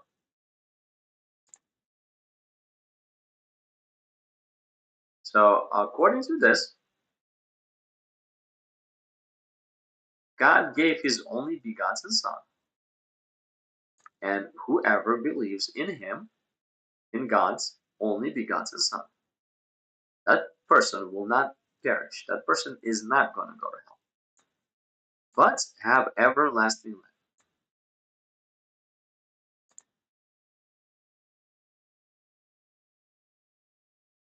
Do you think that Muhammad actually agrees with this? Uh, all the Muslims that are watching me right now, do you think that Muhammad actually agrees with what we just read?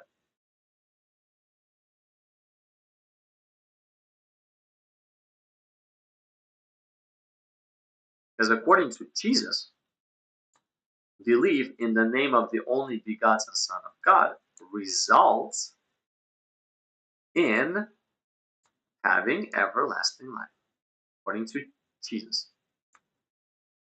Do you think that Muhammad believed in Jesus in the name of the only begotten Son of God? Did Muhammad believe in the name of the only begotten Son of God? If the answer is yes, then Muhammad will have everlasting life. If the answer is no, then Muhammad cannot have everlasting life according to Jesus. And Muhammad will perish according to Jesus. Muhammad will perish.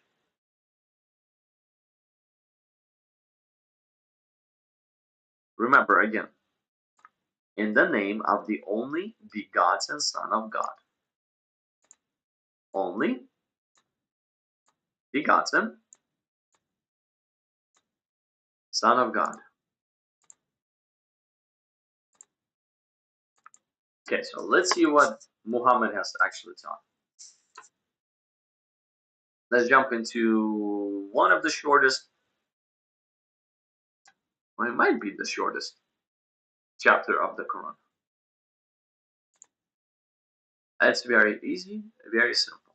But instead of this short chapter of Quran, we find something interesting. Look, say the truth is that Allah is one. Allah is beside of all, needing none. Okay. He neither begot anyone, nor was he begotten. And equal to him has never been anyone. So, what is the interesting part of this verse? What am I trying to point to? Well, remember, we are exploring, did Muhammad believe, did he believe in the name of the, right here, these highlighted words is it's critically important. It's critical, it's crucial.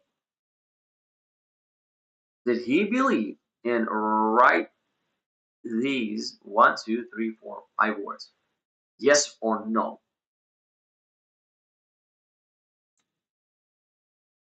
Part of those 5 words, begotten.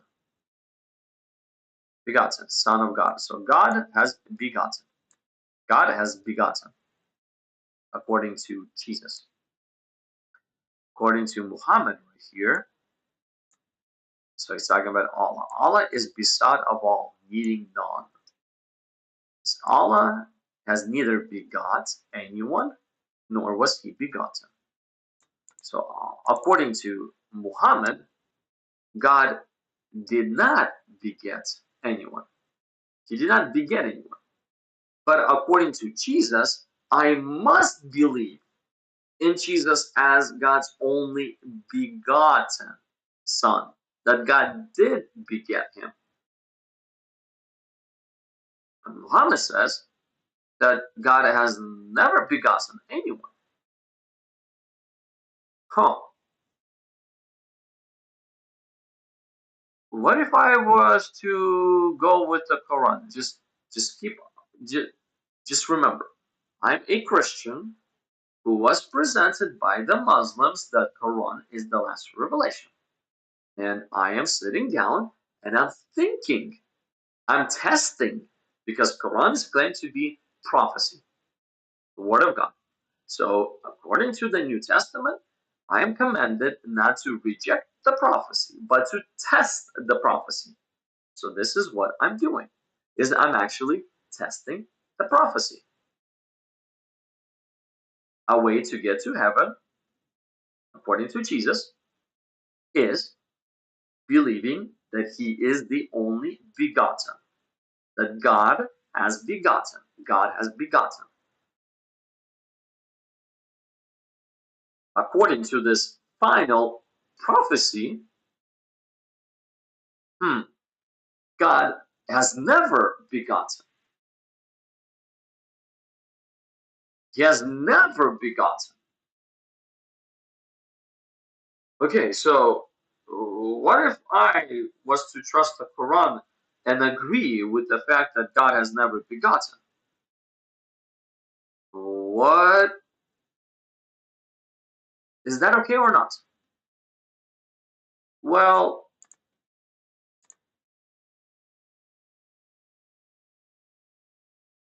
if I do this, if I remove the begotten from description of who Jesus is,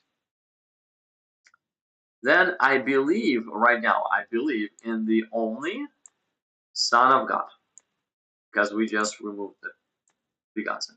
Believe only Son of God. Is this okay or not?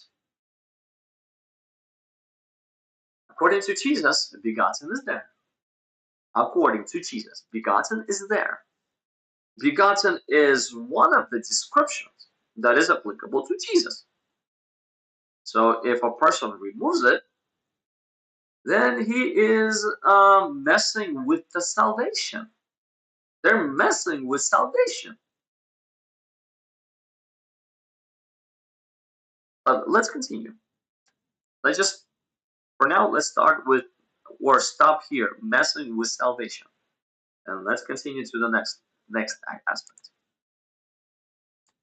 the Son aspect. So according to Jesus, I must believe in the name of the only begotten Son of God. So the Son aspect.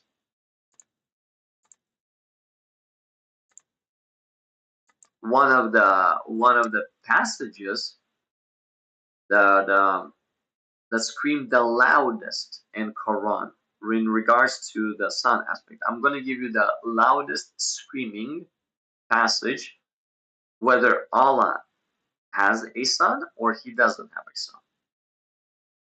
One of the loudest screaming ones.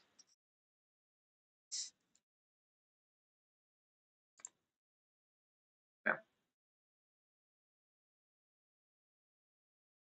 Look, so they say the All-Merciful Allah has got a son.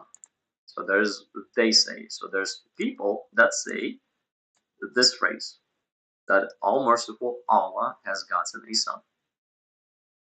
Okay. Well, did you know that one of the people, one of the they say, is Jesus.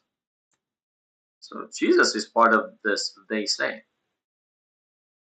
Jesus also says that God has a son, if they are referring to the same God. But that's just beside the point. We're not looking into this aspect just yet.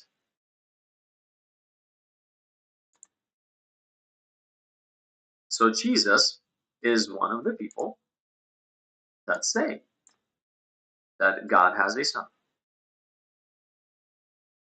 Okay, so this is the response this all-merciful Allah is giving to the people that say that he has a son. This is the response that this all-merciful Allah is giving. Indeed, you have come up with such an abominable statement. So according to the all-merciful Allah, if anyone says that God has a son, that he has a son, that Allah has a son, then that's an abominable statement.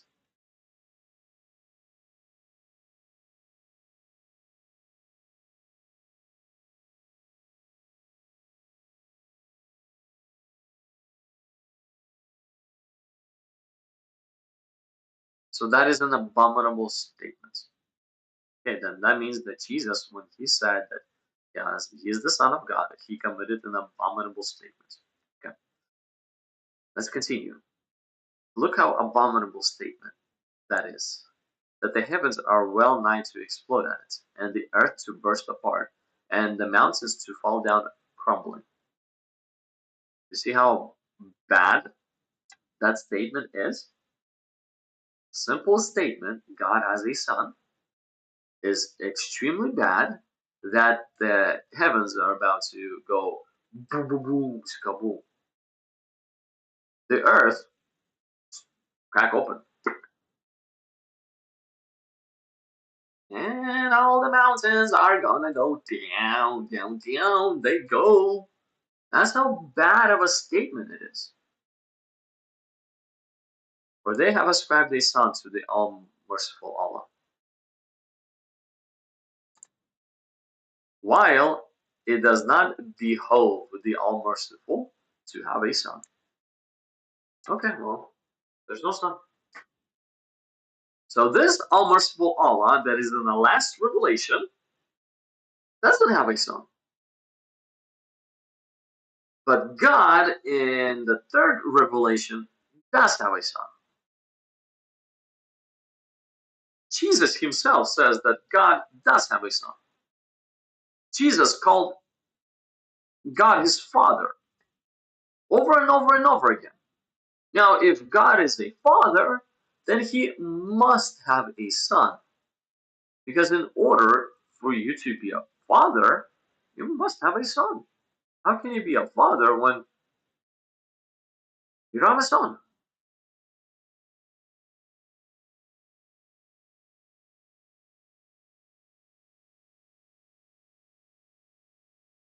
Mm, let's say Peter has a son.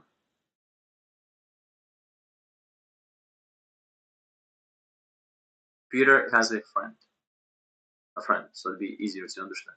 So Peter has a friend, and that friend is 17 years old. Can his friend be called a father? Well, it depends.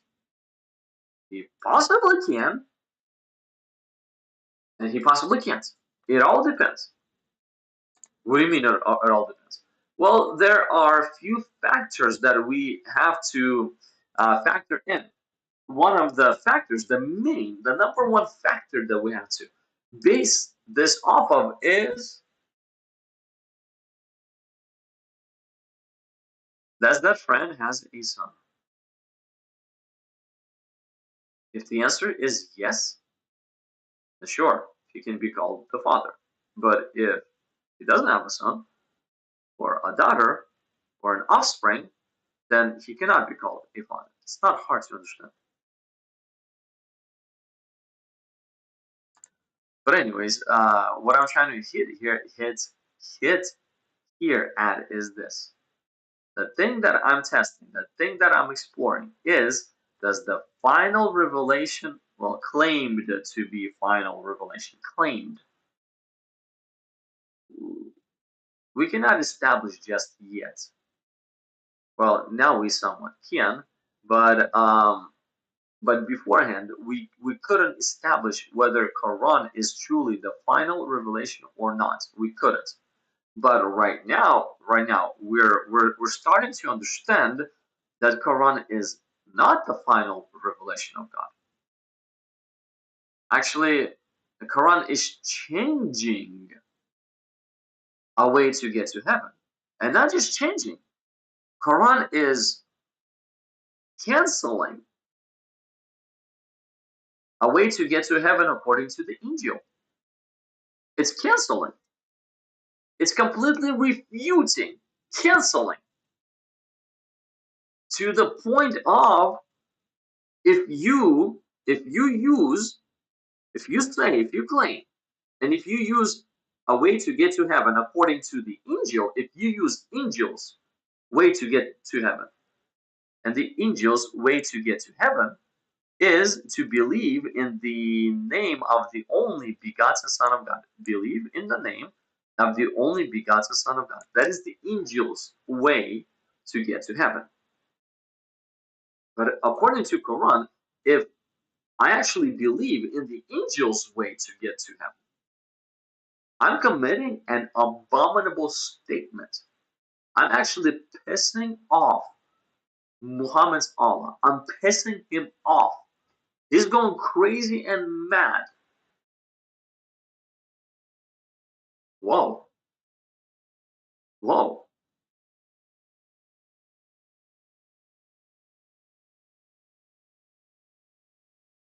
wow. So just by testing, just by obeying the Quran and testing the Quran with a foundation line of truth that we find in the angel, we're actually starting to see that there is a direct direct fighting is going on. Like as direct fighting as it gets is going on. Because according to Muhammad, I am committing an atrocious thing by claiming that God has a son. Jesus committed an atrocious thing, an abominable statement, by claiming that he is the Son of God. And not just that, and not just that, look who else, according to Muhammad's Allah, his standards, look who else have committed an abominable statement against Muhammad's Allah. Look who else. So, first of all, it looks like me, I'm committing an abominable statement against Muhammad's Allah. then I find that Jesus is committing an abominable statement against Muhammad's Allah. Look who else is committing an abominable statement against Muhammad's Allah. Look.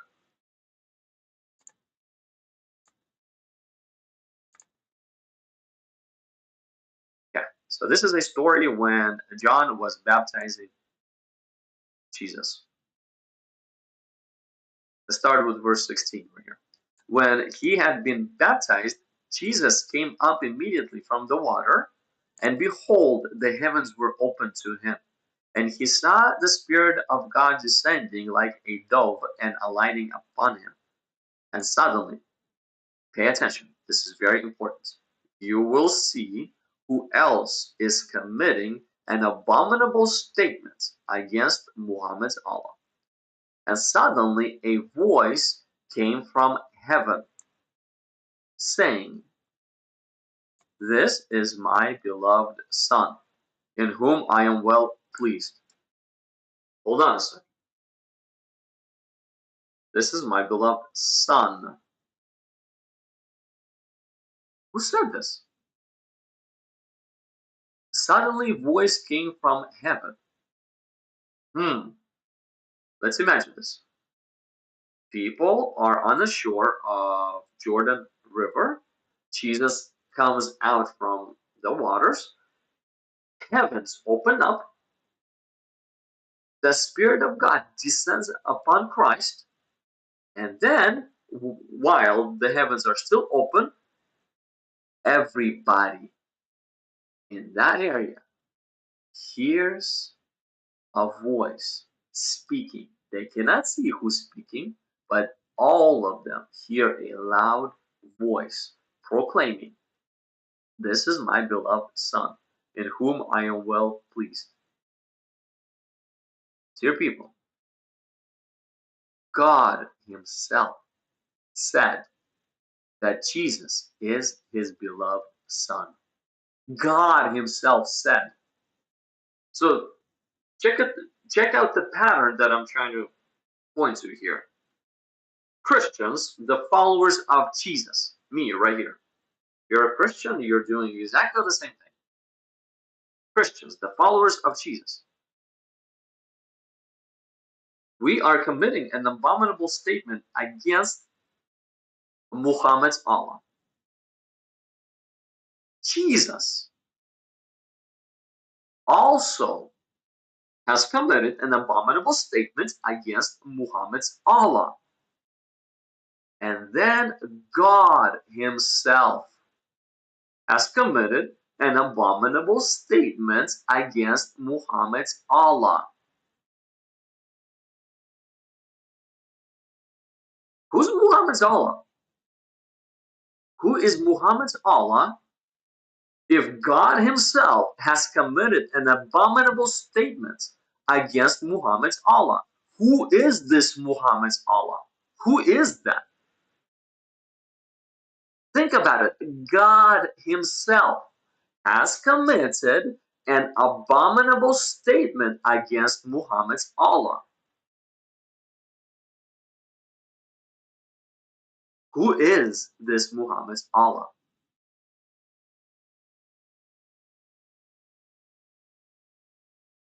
Oh, remember how a bit earlier we spoke about that God wants you and me to get to heaven. But the devil doesn't want us to get to heaven. He wants to deceive us so that we would end up in hell with him, burning forever. That's what he wants for you and for me. Remember how Jesus said that the way to get to heaven is believe in the name of the only begotten Son of God. That's according to Jesus. Okay, so if devil does not want you and me to get to heaven, what will devil try to do? He will try to deceive you and me into not believing not believing that Jesus is the only begotten Son of God. If devil succeeds to deceive you and me, where you and me start to open up our mouth and say that Jesus is not the only begotten Son of God, guess what happened? Devil just succeeded in the only thing that he is trying to do, is to get you and me into hell. He just succeeded in that.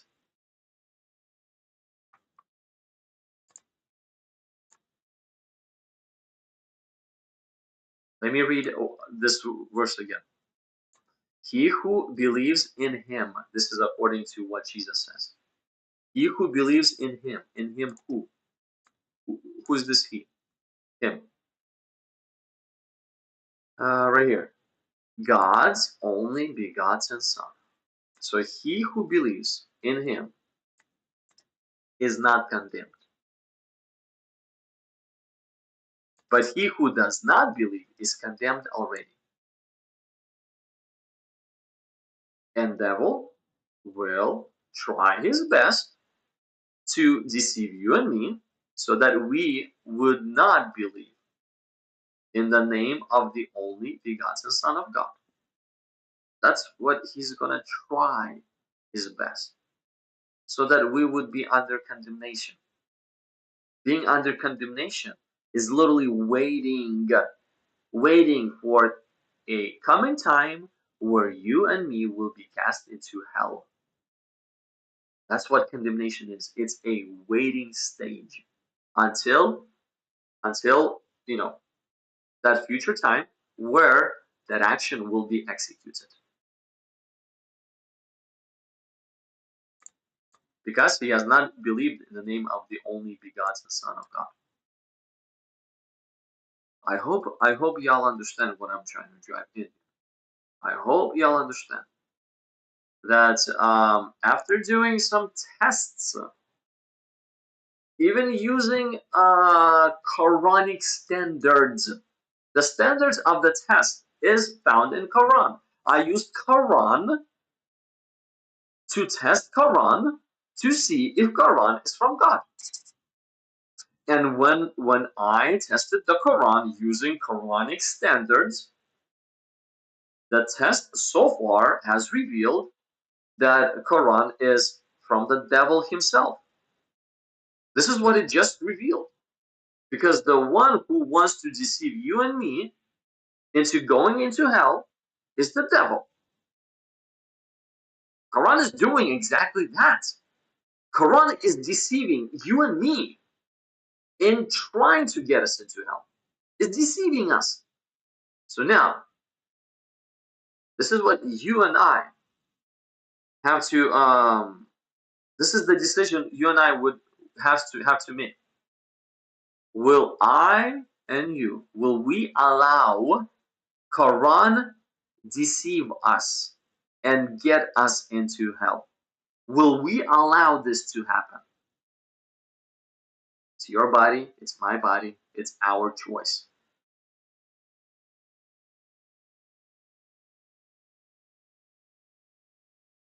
But so far,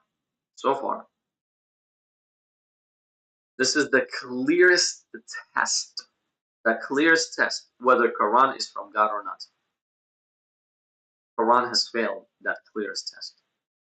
Literally failed by hardcore, and not just failed by hardcore, but the Quran showed its true color to such degree that we could easily identify where the Quranic information is from.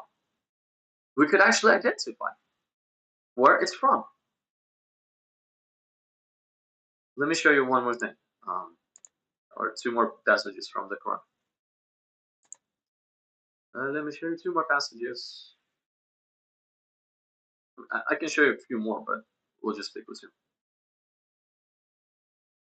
Okay, so let's start with 31:13. 31:13. Look what this says.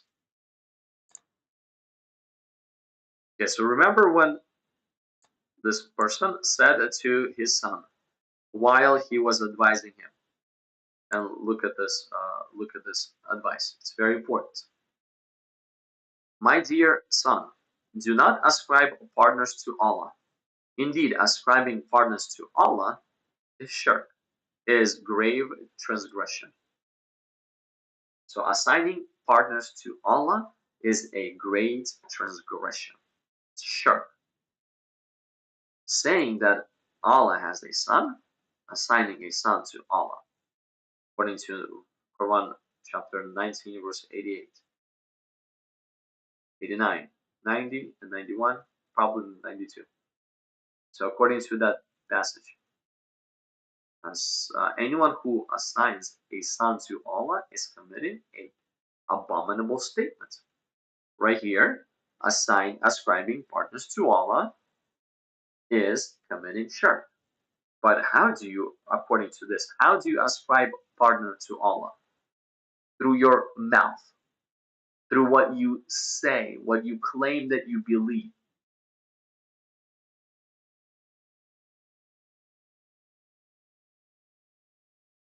What I'm trying to point at here is claiming that God has a son is shirk. Remember this, it's shirk. What is a shirk, you may ask? Well, let's explore this a little bit. Let's go to the next passage.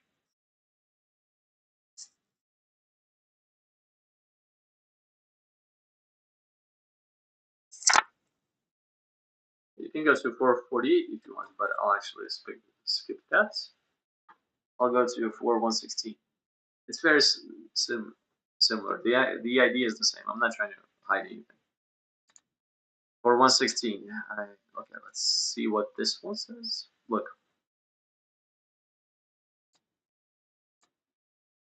what this one says. Surely Allah does not forgive that a partner is ascribed to him. Remember how ascribing a partner to Muhammad's Allah is a shirk. Okay, so Muhammad's Allah does not forgive the person who is ascribing a partner to him. So whomever is saying that God has a son, Muhammad's Allah will not forgive that person. And forgiveness and forgives anything short of that for whoever he wills. So ascribing partner to Muhammad's Allah, that person is done. No forgiveness. That person is done. But you rob a store, I don't know, probably even murder somebody. That might be okay. That's forgivable. But assigning a partner to Muhammad's Allah, that's not forgivable. That person is done. So just remember this. Whoever ascribes a partner to Allah, look, has indeed gone far astray.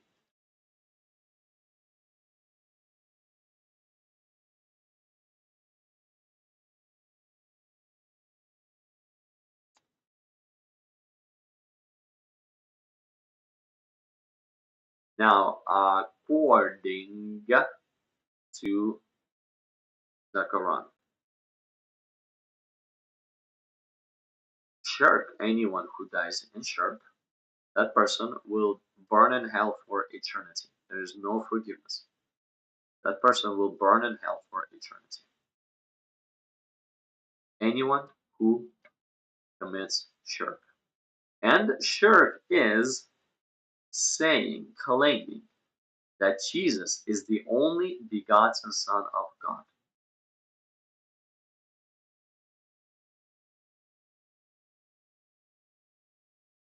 Am I making things clear? I wonder if this is clear enough. According to the Injil, according to the Gospels, according to what Jesus taught, If I believe that Jesus is the only begotten Son of God, I go to heaven. I have everlasting life. But according to Quran, also claimed to be the final revelation of God. If I if I claim that Jesus is the only begotten Son of God, I will never be forgiven. I'm committing an abominable statement, a grievous sin, or whatever it's called. I will not have forgiveness. I'm going to hell. Can Quran be the final revelation of God? Can it be? Did Muhammad? Let's go back to the covenant. Where was it at? Let me see here. 381. 381. Let's go back to the covenant that Muhammad's Allah has made with the prophets, and we'll see if Muhammad is actually, fulfilling that covenant or not. We'll see.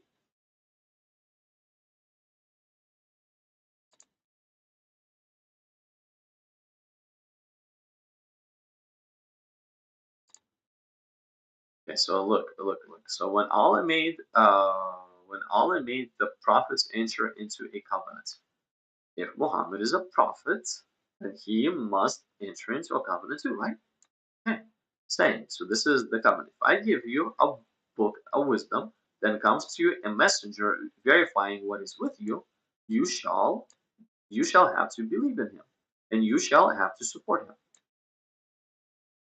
That's the covenant. Verifying, so the messenger, so then a messenger comes verifying what is with you. So if a person is claiming that they are a prophet, they actually have to verify what is with you. When Muhammad came to our planet, when he started to claim that he's a prophet, what was with the Christians or with the people of God? Okay, not the, whatever. Well, with the Christians, but with the people of God. What was with them? Well, with them was the teachings of Jesus, the Injil. And with them was anyone who believes that Jesus is the only begotten Son of God is going to heaven. That was with them. When Muhammad came, look, then comes to you a messenger verifying what is with you. So when Muhammad came, did Muhammad verify that what is with the Christians? Did he or he didn't? We read in the Quran that he didn't. He actually said that if you believe that what is with the Christians, you're going to hell. This is what Muhammad said. But the covenant is he's supposed to verify. Verify. He has to agree with Jesus that Jesus is the only begotten Son of God. Muhammad has to agree with God. Look, Muhammad has to agree with God. He has to agree with God. And suddenly a voice came from heaven. A voice came from heaven. Muhammad has to agree with this. He has to. This is my beloved son in whom I am well pleased. Muhammad has to agree with this. If Muhammad is verifying that what God said is true, then Muhammad has to agree with God. But instead of verifying and agreeing with God, Muhammad said that God, by saying this, God himself committed shirk. Muhammad claims that God himself committed shirk. Do you see how crazy this is? Do you see how like um how can I even present this? How loud this is that the Quran is not from God at all, and Muhammad is, even according to Quran's own standards, Muhammad is not the prophet of God. Even according to Quran, according to the Torah, according to the Torah, Muhammad is not the prophet of God. He's the false one. According to Zabur, Muhammad is also false, self-proclaimed prophet of God. False, self-proclaimed. Falsely or false, comma, self-proclaimed. According to the Injil, Muhammad is also false, comma, self-proclaimed prophet of God. Self-proclaimed false prophet of God. We can change the words around.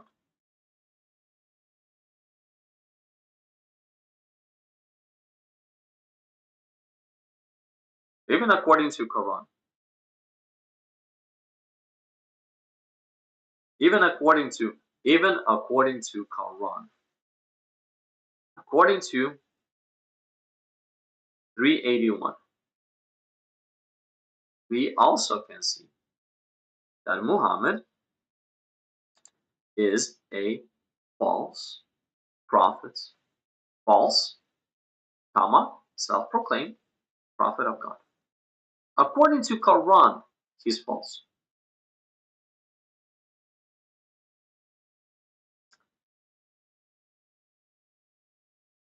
Something to consider for all of us.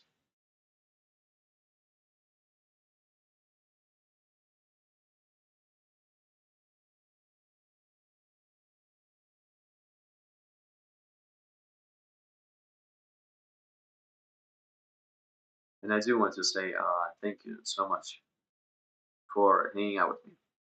Thank you so much for hearing me out. Thank you so much for listening to, I guess, my 2 hour comparison. To verify whether Quran is from God or not. Thank you. If you do not believe what I'm saying, you're welcome to go over those passages again. If you want to open up the tafsirs and read through that tafsirs, you're welcome to do that. But tafsirs are human commentaries on what Muhammad said. That's it.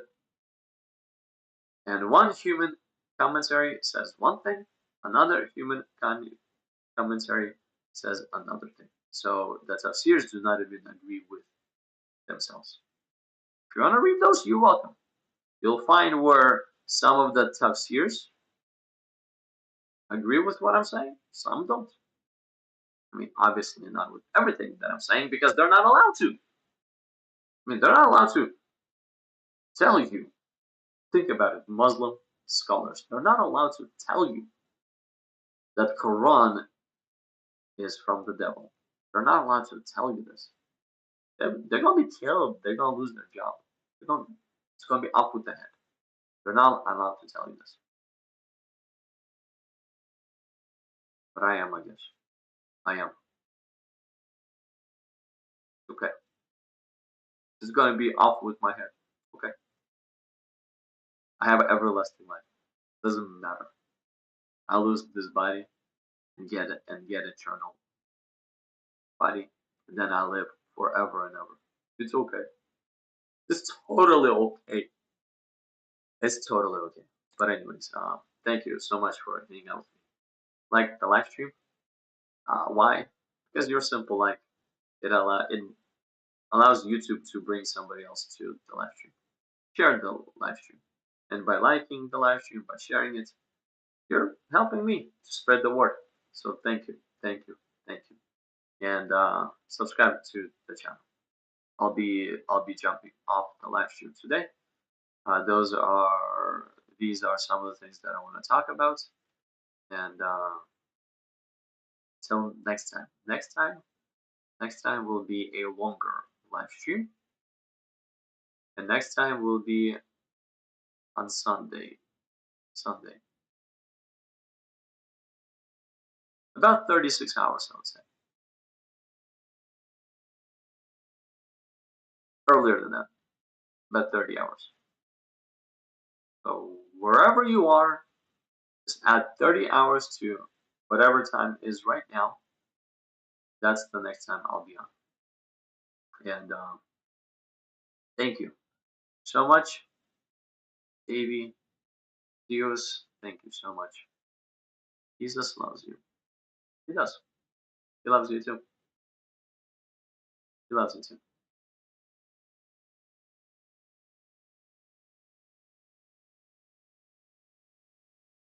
Just want to say God bless you guys. God bless you. And until next time. I'm sorry. Let's talk.